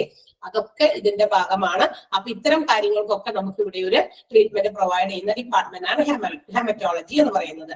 And the next one is obstetrics. എന്താണ് ഓബ്സ്റ്റട്രിക്സ് എന്ന് പറയുന്നത്? ഇതും അതെ, ഇതൊരു field of study which is concentrated on child birth, അല്ലെ? കുട്ടികളുടെ ജനനം, ശിശു ജനനം മുതൽ പ്രഗ്നൻസി ടൈം തുടങ്ങി, കുട്ടി ഉണ്ടാകുന്നത് മുമ്പ് തുടങ്ങി, പ്രഗ്നൻസിയുടെ പീരീഡ് തുടങ്ങി, കുട്ടി ഉണ്ടായി, and also post partum period ഉണ്ട് കേട്ടോ അതിനകത്ത്. Post partum period means period after the child birth. കുട്ടി ജനിച്ചതിന് ശേഷമുള്ള കുറച്ച് കാലഘട്ടം കുട്ടി ജനിച്ച ശേഷം 10-16 കൊല്ലം ഒന്നും അല്ല ഉദ്ദേശിച്ചത്, ഒരു 28 ദിവസം അങ്ങനെയൊക്കെ ഉണ്ടല്ലോ. അപ്പൊ അങ്ങനെയൊക്കെയുള്ള സമയത്ത് ചില treatment should be given both to the mother and child, അല്ലെ? ഈ കുട്ടി ജനിച്ചു കഴിഞ്ഞിട്ട് നമുക്ക് കുട്ടികൾക്ക് ഇന്നിപ്പോ അതൊരു ഭയങ്കര വലിയൊരു ശാഖയായിട്ട് മാറിയിട്ടുണ്ട്. കാരണം മോസ്റ്റ് ഓഫ് ദ എന്താ പറയാ ഗേൾസ്, അതായത് ഈ കുട്ടികൾക്ക് ഉണ്ടാകുന്ന പെൺകുട്ടികളുണ്ടല്ലോ, അതായത് അറ്റ് ദ യങ് ഏജ് അമ്മയാകുന്ന കുട്ടികളൊക്കെ ഉണ്ടല്ലോ, they are bothered about their structure of the body. അവരുടെ ബോഡി സ്ട്രക്ചറിനെ കുറിച്ച് അവർക്ക് ഒത്തിരി ബോദറിങ്സ് ഉണ്ട്. അതായത് പണ്ടത്തെ പെമ്പിള്ളേരെ പോലെയൊന്നുമല്ല. അവരുടെ ബോഡി സ്ട്രക്ചറിലൊക്കെ ഷേപ്പ് ഒക്കെ മാറുന്നതൊക്കെ അവർക്ക് അത്ര വലിയ അതുകൊണ്ട് സന്തോഷമല്ല, അല്ലെ? അപ്പൊ അതൊക്കെ ഒന്ന് ആ പണ്ടത്തെ പോലെ തന്നെ കുറച്ചുകൂടി ആ അപ്പീലിംഗ് മാനറിലേക്ക് മാറ്റാൻ വേണ്ടി നമുക്കറിയാം, പ്രസവമൊക്കെ കഴിഞ്ഞ് കഴിയുമ്പോൾ നമ്മുടെ ബോഡി സ്ട്രക്ചറിൽ കുറെ ചേഞ്ചസ് ഒക്കെ വരും. ഇന്ന് കുട്ടികളൊക്കെ അതിനെ കുറിച്ച് ഭയങ്കര സ്ട്രക്ചർ ഒക്കെ മാറി കഴിയുമ്പോൾ അവർക്ക് ദേ ഫീൽ ബാഡ്. അവർക്ക് തന്നെ സ്വന്തമായിട്ട് എന്തൊക്കെ തോന്നും, വയറ് ചാടുക, അല്ലെ? അറിയാലോ നമുക്ക്. അപ്പൊ അത്തരം പ്രശ്നങ്ങൾക്ക് ഇന്നൊരു വൈഡ് റേഞ്ച് ഓഫ് യൂണിറ്റുകൾ ഇന്ന് പുറത്തും പ്രവർത്തിക്കുന്നുണ്ട്, ഇൻസൈഡ് ദ ഹോസ്പിറ്റലും പ്രവർത്തിക്കുന്നുണ്ട്. അപ്പൊ ഇങ്ങനെയുള്ളവരെ എന്ത് ചെയ്യാം? അപ്പൊ ഇവർക്ക് വേണമെങ്കിലും പ്രഗ്നൻസി പീരീഡിൽ ഇവർക്ക് ചികിത്സ കിട്ടുന്നു ഈ ഒബ്സ്റ്റെട്രിക്സ് ഡിപ്പാർട്ട്മെന്റിൽ. അതിനുശേഷം കുട്ടി ജനിക്കുന്നത് വരെയും അവിടെ ട്രീറ്റ്മെന്റ് കിട്ടുന്നു. And also after the child birth, കുട്ടി ജനിച്ചതിന് ശേഷവും ദേ ആർ ഗിവിംഗ് എന്താ പറയാ സ്പെഷ്യൽ സർവീസസ്. അവര് ചില സ്പെഷ്യൽ സേവനങ്ങളോടി ഓഫർ ചെയ്യുന്നുണ്ട്. അതെന്താ? ഇവരെ കുട്ടീനെ അമ്മയെ പെട്ടെന്ന് ആ ഒരു ഡിപ്പാർട്ട്മെന്റിൽ നിന്ന് എന്താ പറയാ ഡിസ്ചാർജ് ചെയ്ത് കഴിയുമ്പോൾ they will be shifted to this particular department. ഇവിടേക്ക് മാറ്റിയിട്ട് പോസ്റ്റ് പാർട്ടം പീരീഡിൽ കിട്ടേണ്ട ചില ചികിത്സകളുണ്ട്, അല്ലെ? ശുശ്രൂഷകൾ എന്ന് പറയാം അതിനേക്കാൾ നന്നായി. നമുക്കറിയാലോ പണ്ടൊക്കെ ഇതെങ്ങനെ ചെയ്തിരുന്നത്? വീടുകളിൽ 2-3 ദിവസം കഴിയുമ്പോൾ ആ കുട്ടിയെ അമ്മയും ഡിസ്ചാർജ് ചെയ്തിട്ട് വീട്ടിൽ കൊണ്ടുപോയിട്ട് വീട്ടിലും എല്ലാം വയസ്സായ അമ്മമ്മമാരൊക്കെ ഉണ്ടാവും, അവരായിരിക്കും കുളിപ്പിക്കുക, അല്ലെ? വെള്ളം ചൂടാക്കി ഒഴിക്കും, കുളിപ്പിക്കും. ഭക്ഷണം കൊടുക്കുന്ന സ്റ്റൈലിൽ വ്യത്യാസം ഉണ്ടാവും. ഫുഡ് എങ്ങനത്തെ ഫുഡൊക്കെ കൊടുക്കാന്നൊക്കെ ഉണ്ട്. കഷായം, അരിഷ്ടം, ലേഹ്യം എന്നൊക്കെ പറയുന്ന കുറെ കാര്യങ്ങളൊക്കെ വാരിക്കോരിയൊക്കെ കൊടുക്കുമല്ലോ. ഇന്ന് അതൊക്കെ കുറച്ച് മാറി. ഈ ലേഹ്യവും കഷായം ഒക്കെ കുടിക്കാൻ ഉള്ള ആളുകളുടെ ആ ഒരു ടെൻഡൻസിയും ചില സമയത്തൊക്കെ കുറഞ്ഞു. അപ്പൊ പകരം അവർക്ക് വേറെ രീതിയിലുള്ള ടൈപ്പ് ഓഫ് ഫുഡൊക്കെ പ്രൊവൈഡ് ചെയ്ത് അവരുടെ ബോഡി സ്ട്രക്ചറൊക്കെ മെയിൻറ്റെയിൻ ചെയ്യാൻ പഴയ രീതിയിൽ തന്നെ കൊണ്ടുവരാനുള്ള കുഴിച്ചിലും പിഴിച്ചിലും ഒക്കെ നടത്തി കുറച്ചുകൂടി സൗന്ദര്യം കൂടിയ രീതിയിൽ അവരെ പുറത്തിറക്കി വിടുക. That's all. അപ്പൊ ഇപ്പൊ നമുക്ക് എന്താ പറയാ കുട്ടി ഉണ്ടാകുന്ന സമയത്തൊക്കെ അറിയാം കഴുത്തിലൊക്കെ കറുത്ത പാട് വരിക. നമ്മൾ ഓവറോൾ നമ്മൾക്ക് എന്ത് പഴയ ഒരു എന്താ പറയാ മാറ്റം ഉണ്ടായിരിക്കും. നമ്മുടെ ബ്യൂട്ടിയൊക്കെ തിരിച്ചെടുക്കാൻ വേണ്ടിയിട്ടുള്ള കുറെ ട്രീറ്റ്മെന്റുകളൊക്കെ പ്രൊവൈഡ് ചെയ്യുന്ന ഇതെല്ലാം കൂടി ഒരു പാക്കേജ് പോലെ കൊടുക്കുന്നതാണ്. അതാണ് ഒബ്സ്റ്റെട്രിക്സ് എന്ന് പറയുന്ന വിഭാഗം. Okay, child birth, pregnancy period, post partum period, all these things are offered under this department. എനിക്ക് ഇതൊന്നും മനസ്സിലായിട്ടുണ്ടാവുമെന്ന്. കാര്യം മനസ്സിലായോ? I don't mean it as gynaecology. Main ആയിട്ട് ഗൈനക്കോളജി ആണെന്ന് മാത്രം നിങ്ങൾ വിചാരിക്കരുത്, അതിന്റെ ഒരു സബ് ആണെന്ന് വിചാരിക്കുക. Got it? Okay. Then next one. Paediatrics ആണ് അടുത്തത്. പീഡിയാട്രിക്സ് വിഭാഗമാണ്. നമുക്ക് എല്ലാവർക്കും പരിചയമുള്ള വിഭാഗമാണ്. ബിക്കോസ് എല്ലാവരും കുഞ്ഞു വാവകളൊക്കെ ആയി കഴിയുമ്പോൾ പല പല തരത്തിലുള്ള രോഗങ്ങളൊക്കെ നമ്മുടെ കൊച്ചുങ്ങൾക്കൊക്കെ വരും. രാത്രിയൊക്കെ പെട്ടെന്ന് എന്താ പറയാ, പെട്ടെന്നൊക്കെ ഇതുങ്ങള് കിടന്ന് അലച്ചെട്ടി കരയുമ്പോൾ നമുക്ക് കാര്യം മനസ്സിലാവില്ല, എന്താണ് ഇവര് കരയുന്നതിന്റെ കാരണം എന്ന് പെട്ടെന്ന് നമുക്ക് മനസ്സിലാവില്ല. നമ്മൾ അവിടെ ഇവിടെയൊക്കെ എന്തെങ്കിലുമൊക്കെ ചെയ്തു നോക്കും. അപ്പൊ നമുക്ക് മനസ്സിലായില്ലെങ്കിൽ will take them to pediatrics. വേഗം തന്നെ നമുക്ക് ഒരു പീഡിയാട്രിക്സ് ഉണ്ടാകും. കുട്ടികൾ ജനിച്ച് ചെയ്യുമ്പോൾ തുടങ്ങി ഒരു പ്രായം വരെ അവരെ കൊണ്ടുപോകാനായിട്ട് നമ്മൾ ഇടയ്ക്കിടയ്ക്ക് അസുഖം വന്നാൽ അവരുടെ അടുത്തേക്ക് കൊണ്ടുപോകാം അല്ലെ. ചൈൽഡ് കുട്ടികൾക്ക് വേണ്ടിയിട്ട് ഉദ്ദേശിച്ചിട്ടുള്ള ഒരു ഡിപ്പാർട്ട്മെന്റ് ആണ് ഇൻഫന്റ്സ് ആൻഡ് ചിൽഡ്രനുമാണ്, യങ് അഡൽട്സ്. ഇത് ഏകദേശം ഒരു 10-15 വയസ്സ് വരെയുള്ള എന്താ പറയാ സർജറീസ് പോലും ഈ ഒരു ഡിപ്പാർട്ട്മെന്റിൽ പ്രൊവൈഡ് ചെയ്യുന്നുണ്ട്. ഈ പീഡിയാട്രിക്സ് വിഭാഗത്തിൽ 15 വയസ്സ് വരെയുള്ള കുട്ടികളൊക്കെയാണ്. ചിലവര് അത് കഴിയുമ്പോൾ ഇച്ചിരി ദിവസമൊക്കെ പിന്നെയും കുറച്ച് വർഷങ്ങളൊക്കെ വേണമെങ്കിൽ കൊണ്ടുപോകും. ഏകദേശം ഒരു 10-15 വയസ്സ് വരെയുള്ള കുട്ടികൾക്ക് വേണ്ടിയിട്ടുള്ള ഡിപ്പാർട്ട്മെന്റ് ആണ്. ഇൻഫന്റ്സ് മീൻസ് ശിശുക്കൾ, below the age of 2 years, 2 വയസ്സിന് താഴെയുള്ള കുട്ടികള്. അത് കഴിഞ്ഞിട്ടുള്ള ചിൽഡ്രൻ കുട്ടികള്, പിന്നെ യങ് അഡൽട്സ് എന്ന ഉദ്ദേശിച്ചാണ് കേട്ടോ. അതായത് ഇച്ചിരി വലിയ കുട്ടികളാണ്, പക്ഷെ കുറച്ച് പ്രായപൂർത്തിയൊന്നും ആയിട്ടില്ല, യങ് ആയിട്ടുള്ളത് കൊച്ചു കുട്ടികളായിട്ടുള്ളവര് 15 വയസ്സൊക്കെയാണ് ഏകദേശം. അതുവരെയുള്ള കുട്ടികൾക്കൊക്കെ ട്രീറ്റ്മെന്റ് പ്രൊവൈഡ് ചെയ്യുന്ന സ്ഥലമാണ് നമ്മുടെ പീഡിയാട്രിക്സ് എന്ന് പറയുന്നത്. അവർക്ക് വേണ്ടിയിട്ടുള്ള സ്പെഷ്യാലിറ്റി സർവീസസ് ആയിരിക്കും പീഡിയാട്രിക്സിൽ പ്രൊവൈഡ് ചെയ്യുന്നത്. വലിയ ആളുകളൊന്നും 10-30-40 വയസ്സുള്ള ആളുകളൊന്നും അവിടെ കൊണ്ടുപോയി കാണിക്കാറില്ല. അത് അവർക്ക് വേണ്ടി മാത്രമുള്ള ഒരു ഡിപ്പാർട്ട്മെന്റ് ആണ്. മനസ്സിലായോ? ക്ലിയർ ആണോ? ഓക്കെ. Next one. അടുത്തത് ന്യൂറോളജി ആണ്. ന്യൂറോളജി എന്ന് പറയുന്ന ഡിപ്പാർട്ട്മെന്റ് ആണ്. It is the branch of medicine which deals with all kinds of diseases involving the nervous system അല്ലെ. നമ്മുടെ നെർവസ് സിസ്റ്റവുമായി ബന്ധപ്പെട്ട അല്ലെ. നമ്മുടെ നെർവസ് സിസ്റ്റം എന്ന് പറയുമ്പോൾ അതിന്റെ പ്രധാനമായിട്ടുള്ള 2 ഉണ്ട്. ഏതാ നെർവസ് സിസ്റ്റത്തിന്റെ ഏറ്റവും പ്രധാനപ്പെട്ട ഏറ്റവും പ്രധാനപ്പെട്ട ഘടകം അല്ലെങ്കിൽ ആ സിസ്റ്റത്തിൽ ഏറ്റവും പ്രധാന പങ്ക് വഹിക്കുന്നവരാണെന്നറിയാമോ? ബ്രെയിൻ അല്ലെ.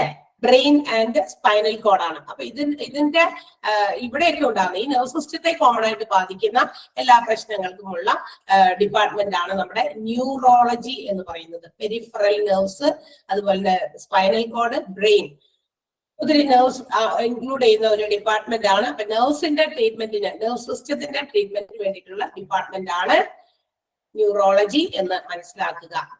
Okay, next one, oncology ആണ്. Oncology is the department which deals with the diagnosis, treatment and prevention of different types of cancers. പലതരത്തിലുള്ള ക്യാൻസറുകൾ ഉണ്ട്. ഒത്തിരി ക്യാൻസർ സംബന്ധമായി നമുക്കറിയാം ഓരോ അവയവങ്ങളിൽ തന്നെ ഇപ്പൊ ക്യാൻസേഴ്സ് കാണപ്പെടുന്നുണ്ട്. നമ്മുടെ ശരീരത്തിലെ ഓരോ ഇന്നർ ഓർഗൻസിലുണ്ട്. ഓക്കെ. അപ്പൊ അത്തരം പല രീതിയിലുള്ള ഓങ്കോളജി ഡിപ്പാർട്ട്മെന്റ് പല രീതിയിലുള്ള ക്യാൻസേഴ്സിനെ എന്താ പറയാ നോക്കാനും ഒക്കെയാണ്. അതിലൊരു ഭാഗം നമ്മുടെ ENT-യിലും വരുന്നുണ്ട്. ത്രോട്ട്, തൊണ്ടയില്, അങ്ങനെ തലയിലൊക്കെ ഉണ്ടാകുന്ന ചില ക്യാൻസേഴ്സ് അവിടെയും ട്രീറ്റ് ചെയ്യപ്പെടുന്നുണ്ട് എന്ന് നമുക്ക് പഠിക്കാനുണ്ട്, പറയാം. അന്നേരം എന്നാലും all type of cancers are diagnosed and also treated, and also they are taking measures to prevent such cancers. ഇത്തരം രോഗങ്ങൾ വരാതിരിക്കാനുള്ള പ്രിവെന്റീവ് മെഷേഴ്സും അവരെടുക്കുന്നുണ്ട് ഓങ്കോളജി ഡിപ്പാർട്ട്മെന്റ്. അതാണ് കേട്ടോ ഓങ്കോളജി. ഡിഫറെന്റ് ടൈപ്സ് ഓഫ് ക്യാൻസേഴ്സിന് വേണ്ടി വരുന്ന ഡിപ്പാർട്ട്മെന്റ് ആണ്. And the last one in that box, ആ ബോക്സിലുള്ളതിൽ അവസാനത്തെയാണ്. ഇതിൽ പെടാത്തത് കുറച്ച് നമുക്ക് എക്സ്പ്ലെയിൻ ചെയ്ത് പഠിക്കാനുള്ളവർക്ക് എഴുതിയിട്ടുണ്ട് കേട്ടോ. ഒഫ്താൽമോളജി ആണ്. എന്താണ് ophthalmology? The treatment which is provided for our eye disorders, അല്ലെ, സൈറ്റ് ഡിസോർഡേഴ്സ്, കാഴ്ചയുമായി ബന്ധപ്പെട്ട ഡിസോർഡേഴ്സ്, കണ്ണിന്റെ പ്രശ്നങ്ങൾക്ക്, ഇവർക്കൊക്കെ വേണ്ടിയിട്ടുള്ള ഒരു ഡിപ്പാർട്ട്മെന്റ് ആണ് ഓഫ്താൽമോളജി എന്ന് പറയുന്നത്. അതിനുള്ള പറയാനായിട്ട് അല്ലെ. കണ്ണ് റിലേറ്റഡ് ആയിട്ടുള്ള എല്ലാ പ്രശ്നങ്ങൾക്കും, കണ്ണിന് ചൊറിച്ചിലാകാം, കണ്ണിന്റെ സ്ട്രക്ചറിൽ ഉണ്ടാകുന്ന വ്യത്യാസമാകാം, അല്ലെങ്കിൽ കണ്ണിൽ കാഴ്ചക്കുറവ്, long sight, short sight, cataract, അങ്ങനെയൊക്കെ ഒത്തിരി ഉണ്ട്. അപ്പൊ അതിനൊക്കെ വേണ്ടിയിട്ടുള്ള ഒരു ഡിപ്പാർട്ട്മെന്റ് ആണ് ഒഫ്താൽമോളജി എന്ന് പറയുന്നത്. ക്ലിയർ ആണോ? നമ്മള് പഠിച്ചത് OP ഡിപ്പാർട്ട്മെന്റ് പ്രൊവൈഡ് ചെയ്യുന്ന സർവീസസ് ആണ്. Services which is provided by the out patient department from medical department. നമ്മുടെ മെഡിക്കൽ ഡിപ്പാർട്ട്മെന്റിലെ ഔട്ട് പേഷ്യന്റ് വിഭാഗം നൽകുന്ന വിവിധങ്ങളായിട്ടുള്ള ഔട്ട് പേഷ്യന്റുകാർക്ക് കൊടുക്കുന്ന സേവനങ്ങളെ കുറിച്ചിട്ടാണ് നമ്മൾ ഈ പറഞ്ഞത് മുഴുവനും. Casualty, cardiology, dermatology, ENT, geriatrics, ear, nose, throat, gastroenterology, general surgery, hematology, obstetrics, pediatrics, urology, oncology, and ophthalmology. Or a ചെറിയ explanation. ENT വരെയുള്ളത് I think you have written in your book. എഴുതിയതാണോ? ENT വരെ നമ്മൾ എഴുതിയതാണോ? And you have to write down the rest. ബാക്കിയുള്ള നമുക്ക് എഴുതണം. ENT വരെ എഴുതിയോ എന്ന് മാത്രം പറയുക. Yes, okay. അപ്പൊ ഒന്ന് വേഗം ജെറിയാട്രിക്സ് എഴുതാം. അതിന് താഴെ ഇത് നമ്പർ അല്ല ഡേറ്റ് കിട്ടുന്ന എഴുതി പൊക്കോ. ജെറിയാട്രിക്സ് കുട്ടേ hyphen.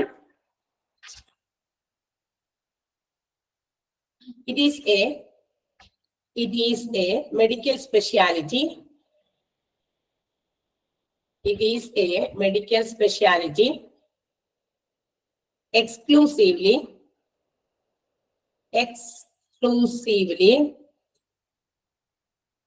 providing high quality patient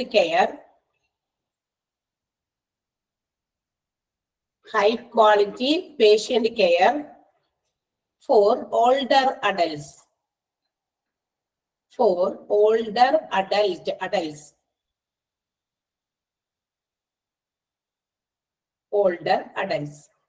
Adult S ചേർക്കണേ. adults. Next one, gastroenterology.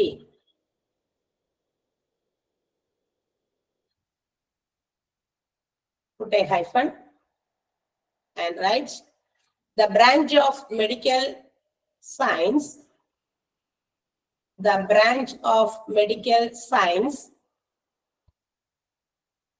Concerned with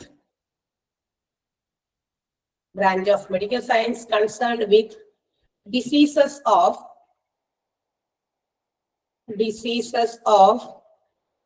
stomach and intestines. Stomach, STOMACH. Stomach and intestines, INTESTINES.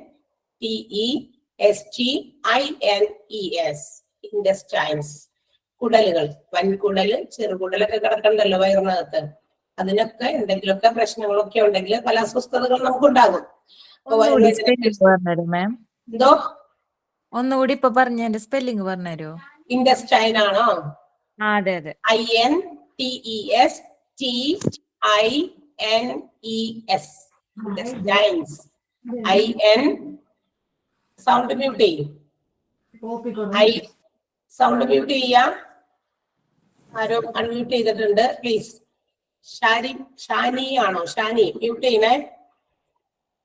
INTESTINES. intestines. Okay, next one. General surgery.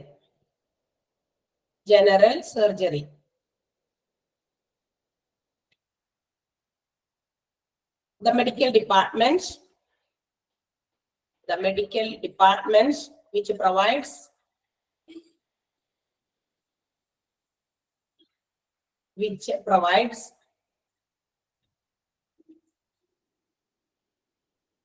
surgeries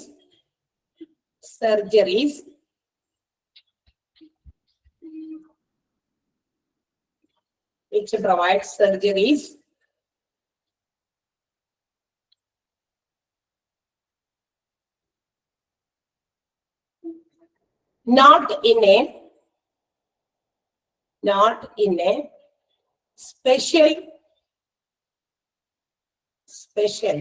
field. ഏതെങ്കിലും പ്രത്യേക ഫീൽഡിലല്ലാതെ general ആയിട്ട് കൊടുക്കുന്ന surgeries ആണ്. Not in a special field. Geriatrics ആണ് എഴുതാഞ്ഞേ? എഴുതിയില്ല? കിട്ടിയില്ല? Class കഴിയുമ്പോ ഒന്ന് ഷെയർ ചെയ്ത് കൊടുക്കണേ. അവിടെ ഒന്ന് ടൈപ്പ് ചെയ്ത് കൊടുത്താൽ മതി. ജെറിയാട്രിക്സ് ആ നോട്ട് ഒന്ന് ഷെയർ ചെയ്ത് കൊടുത്താൽ മതി. Next one, haematology. HAE ഉണ്ട് കേട്ടോ. ഹെമറ്റോളജിക്ക് HAE ഉണ്ട്. HAEMATOLOGY. ഹെമറ്റോളജി hyphenated ചെയ്ത is a branch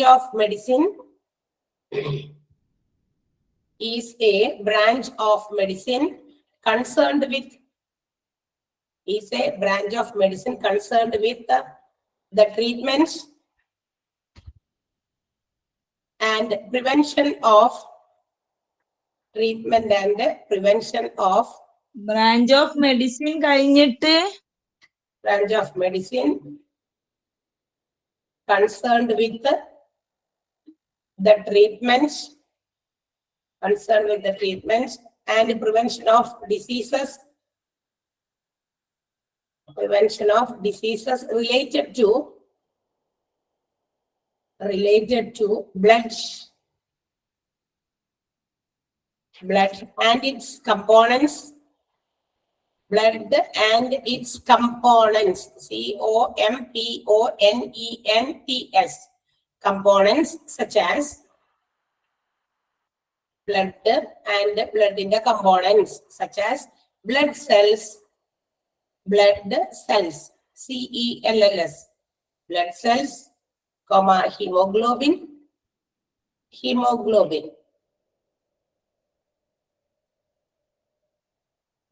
comma, platelets, etc. PLATELETS, platelets, etc. ബ്ലഡിന്റെ കമ്പോണന്റുകളായിട്ടുള്ള നമ്മളുടെ ബ്ലഡ് സെല്ല്, അതുപോലെ ഹീമോഗ്ലോബിൻ, പ്ലേറ്റ്ലെറ്റ്സ്, ഇതിനൊക്കെ സംബന്ധിക്കുന്ന പ്രശ്നങ്ങൾക്കുള്ള ഡിപ്പാർട്ട്മെന്റ് ആണ് haematology. Next one, obstetrics.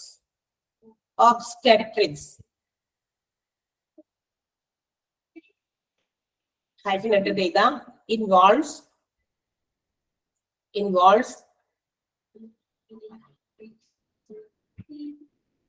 the field of study, FIELD, field of study concentrated on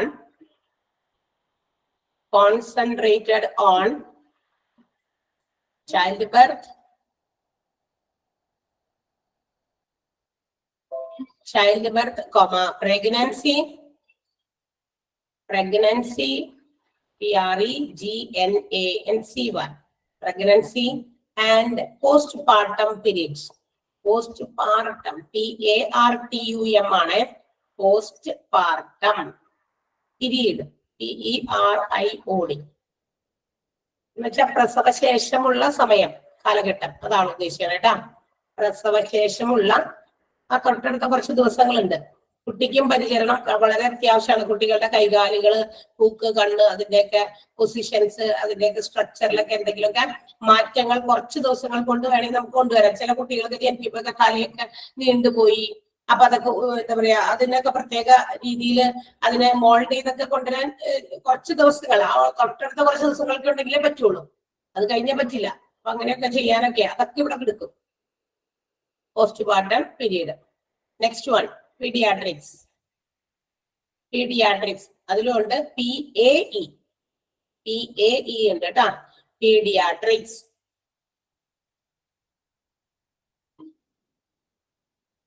Medical care, hyphenated ചെയ്ത medical care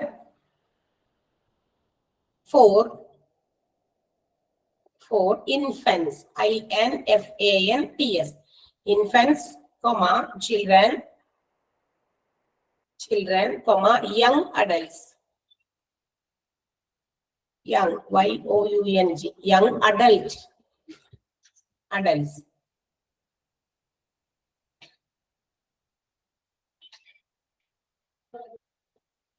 Next one, അത്രയും വരെ paediatrics വരെ എല്ലാവരും എഴുതിയോ?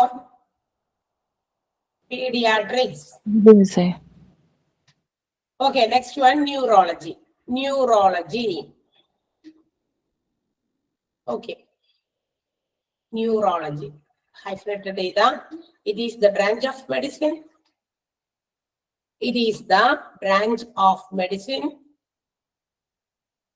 Dealing with diagnosis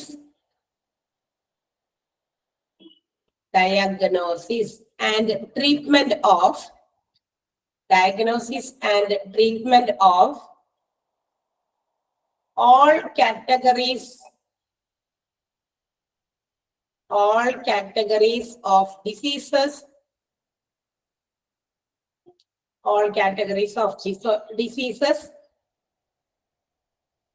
involving in our nervous system. Involving our nervous, nervous, nervous system.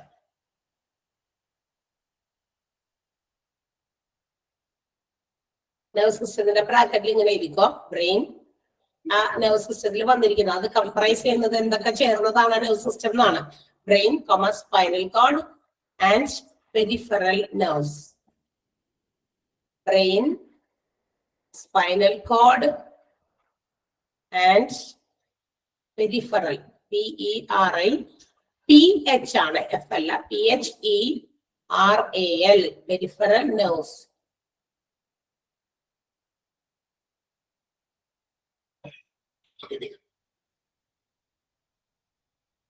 Next പറഞ്ഞോട്ടെ, oncology.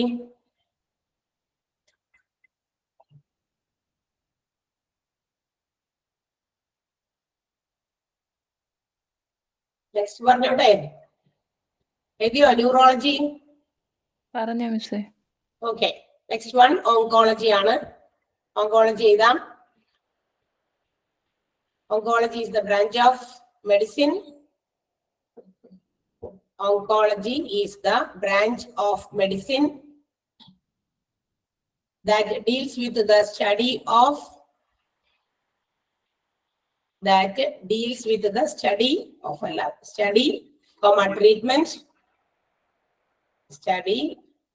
treatment, diagnosis and prevention. Diagnosis and prevention of cancer. Study, treatment, diagnosis and prevention of cancer. And the last one, ophthalmology. Ophthalmology. OP. Hello madam. പറയൂ. Madam, oncology ഒന്നുകൂടെ പറയാം. ഒന്നുകൂടി പറയണം. Oncology. Mute ചെയ്തോ. Oncology is the branch of medicine that deals with the study,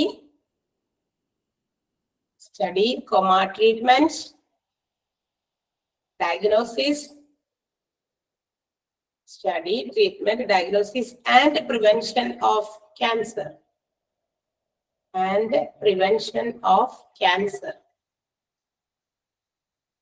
Clear? Okay. Next, ophthalmology. എല്ലാരും ophthalmology. Hyphen ഇടാം. എഴുതാം. The branch of medicine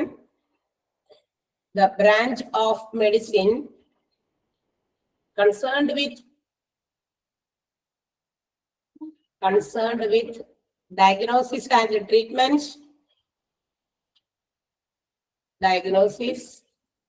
treatment, of disorders of the eye.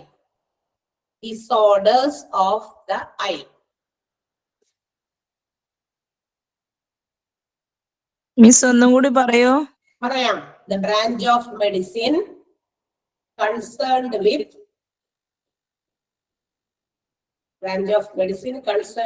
diagnosis and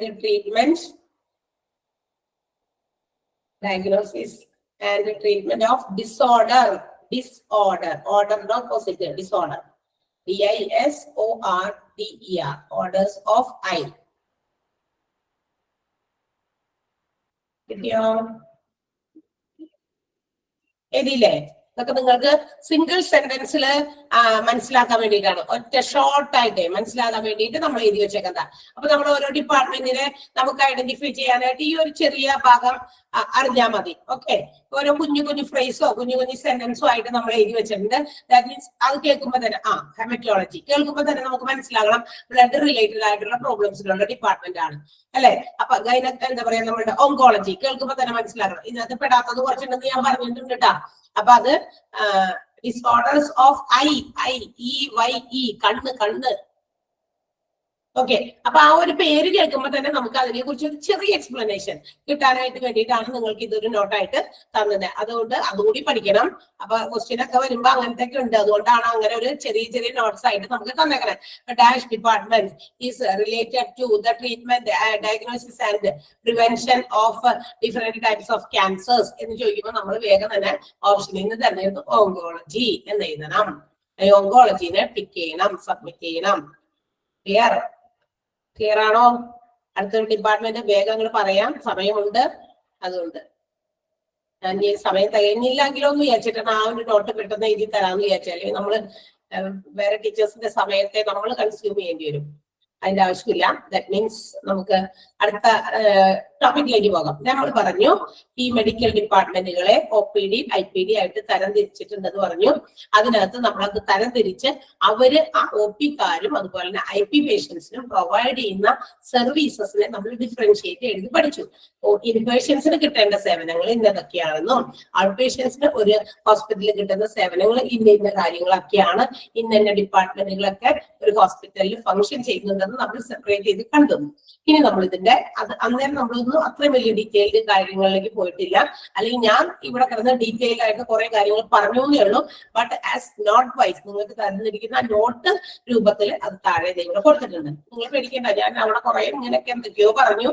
പക്ഷെ അത് നിങ്ങളൊന്ന് connect ചെയ്യാൻ extra നമ്മൾ ഇങ്ങനെ എടുത്ത് പറഞ്ഞു മാത്രമേ ഉള്ളൂ. കറക്റ്റ് ആയിട്ടുള്ള എക്സ്പ്ലനേഷൻസും ഡീറ്റെയിൽസും നോട്ട് പോലെ തന്നെ ഇവിടെ കിടക്കുന്നുണ്ട്. അതുകൊണ്ട് തന്നെ ഈ പറഞ്ഞത് മുഴുവൻ നോട്ടായിട്ട് തരേണ്ട ആവശ്യമൊന്നുമില്ല.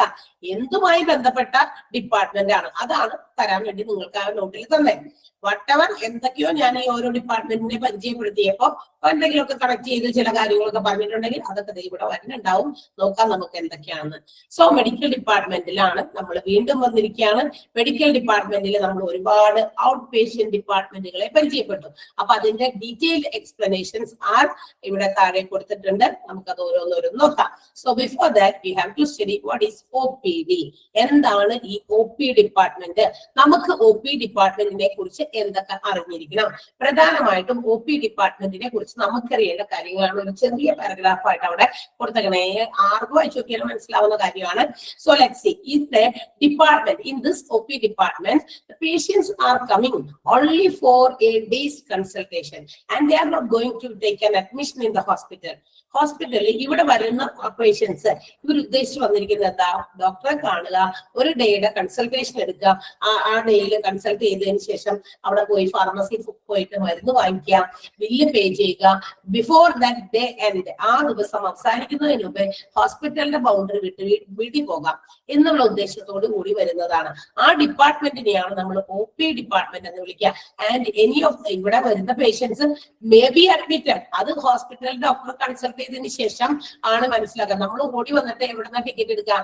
ഇൻ പേഷ്യൻസിന് വേണ്ടി ഒരു ഡിപ്പാർട്ട്മെന്റ് ഇല്ല. എന്ത് ഡിപ്പാർട്ട്മെന്റ് ഇല്ല? നല്ല ചീട്ടെടുക്കുന്ന ഡിപ്പാർട്ട്മെന്റ് ഇല്ല.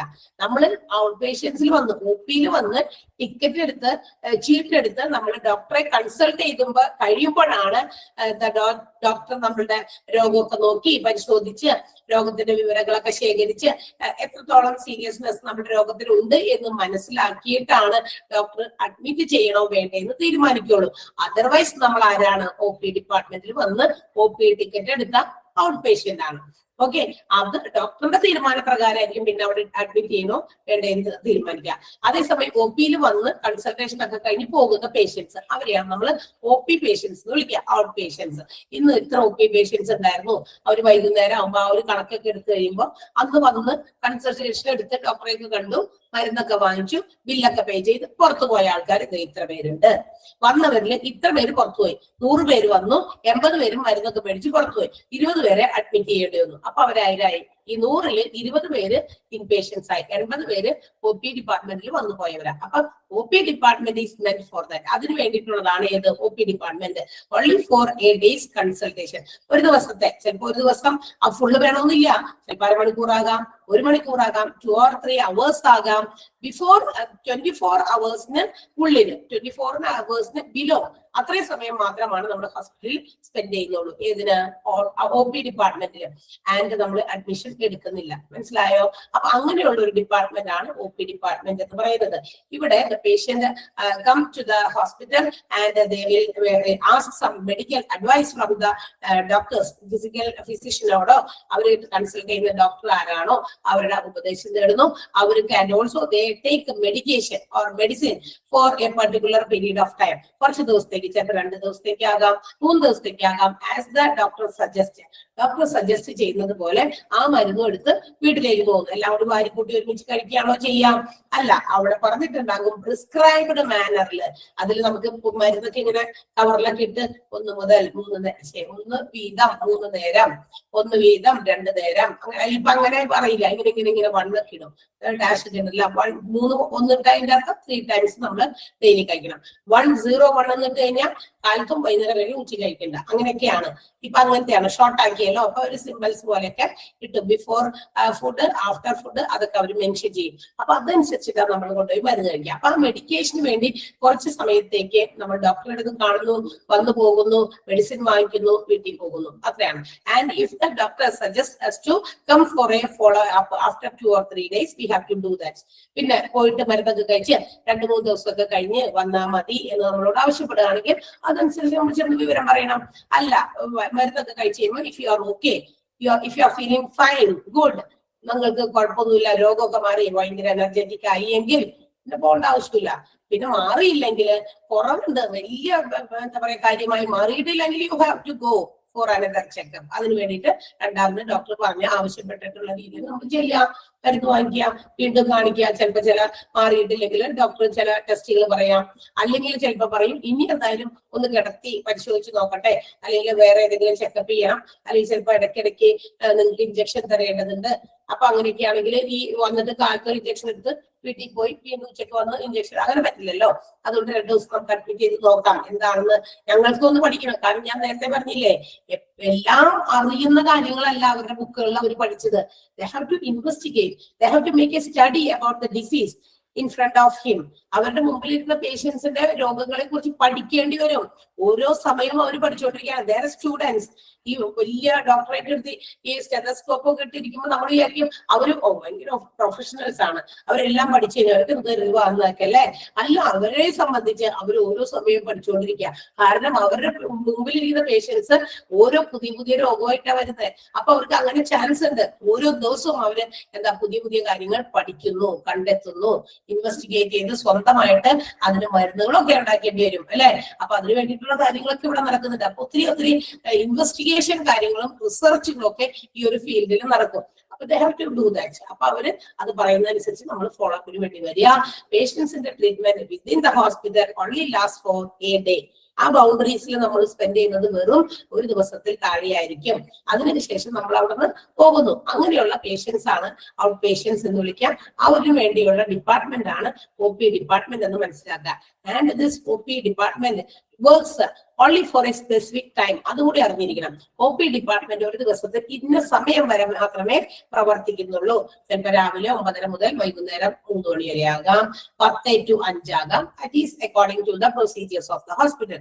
അത് ഓരോ ഹോസ്പിറ്റലിലെ OP വിഭാഗത്തിന്റെ സമയം അനുസരിച്ച് അവർക്ക് ക്രമീകരിക്കാം.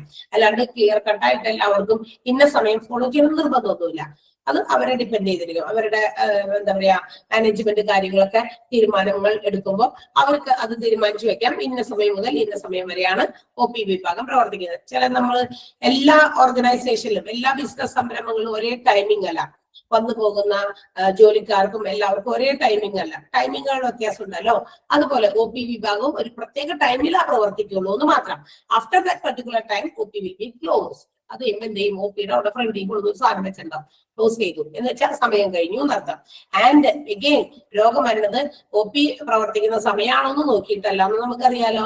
അത്തരം സാഹചര്യങ്ങളിൽ നമുക്ക് പേഷ്യൻസിനെ കൊണ്ടുപോയാൽ, പ്രത്യേകിച്ച് കൊച്ചുകുട്ടികളൊക്കെ പെട്ടെന്ന് വന്നു കഴിഞ്ഞാൽ അയ്യോ ഇപ്പൊ OP പ്രവർത്തിക്കില്ല, നമുക്കാണെങ്കിലും ഓക്കെ കുഴപ്പമില്ല, നീ നാളെ ടിക്കറ്റ് ഇട്ടുള്ളൂ, ചീട്ട് എടുക്കാൻ പറ്റുള്ളൂ, നാളെ പോയാലും മതി, നമ്മൾ വലിയവര് ചിന്തിച്ചു വെക്കും. പക്ഷെ കുട്ടികൾക്കാണ് ഇത്തരം അസുഖങ്ങൾ വരുമ്പോൾ നമ്മൾ എന്ത് ചെയ്യും? അയ്യോ OP ഇല്ല, കുട്ടികളുടെ ഡോക്ടറെ കാണിക്കാൻ പറ്റില്ല എന്നൊക്കെ പറഞ്ഞിട്ട് നമ്മൾ അവിടെ അടങ്ങി കുഞ്ഞിരിക്കോ? ഇല്ല, നമ്മൾ എടുത്തോണ്ട് ഓടും. എവിടെ കാണിക്കും? എന്നിട്ട് യെസ്, കാഷ്വാലിറ്റിയിലാണ് കാണിക്കുക. അത്തരം സാഹചര്യങ്ങളിൽ നമുക്ക് കാഷ്വാലിറ്റിയിൽ ചീട്ട് എടുത്തിട്ട് നമുക്ക് അവിടെയുള്ള ഡ്യൂട്ടി ഡോക്ടേഴ്സിനെ കൺസൾട്ട് ചെയ്യാം.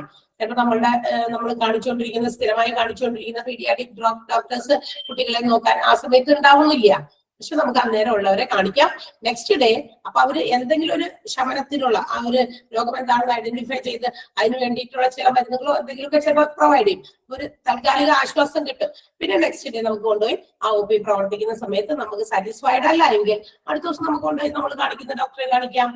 ഓക്കെ, അത് ഓരോ വിശ്വാസം ഉണ്ടല്ലോ ഓരോരുത്തർക്ക്.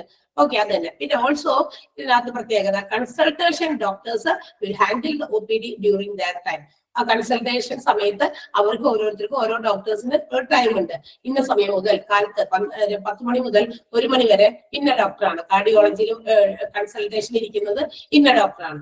അപ്പൊ നമുക്ക് ആ ഡോക്ടറെ കാണണമെങ്കിൽ നമ്മൾ ഇന്ന ഡോക്ടറെ കണ്ടാൽ മതി. കാർഡിയോളജിയിൽ ആ ഡോക്ടറിനെ എനിക്ക് കാണണ്ടേ. ഉച്ചയ്ക്ക് ശേഷം ഇരിക്കുന്നത് വേറെ ഡോക്ടറാ. അപ്പൊ അയ്യോ എനിക്ക് ആ ഡോക്ടറെയാണല്ലോ കണ്ടേ. സോ നമ്മൾ എന്ത് ചെയ്യണം, അപ്പോയിന്റ്മെന്റ് ഉച്ചയ്ക്കത്തേക്ക് എടുക്കുക.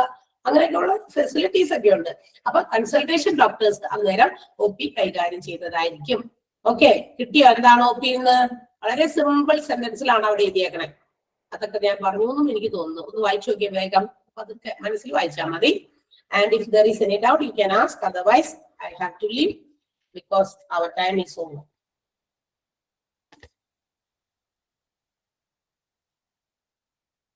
OP ഡിപ്പാർട്ട്മെന്റിൽ അവിടെ എഴുതി വെച്ചിട്ടുള്ളത് ഞാൻ പറഞ്ഞു, ഒന്ന് നോക്കിയൊന്ന് വായിച്ചു.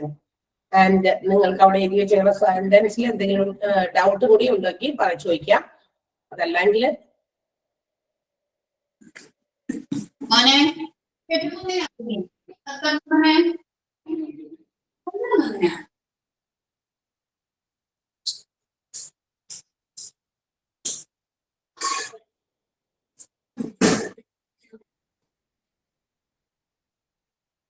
ഓക്കെ ഓക്കെ അല്ലേ എല്ലാവരും?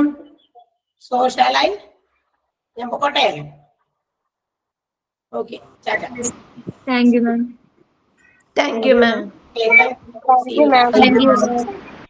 Thank you, ma'am. Okay, thank you. Take care. Bye. Next week. Thank you.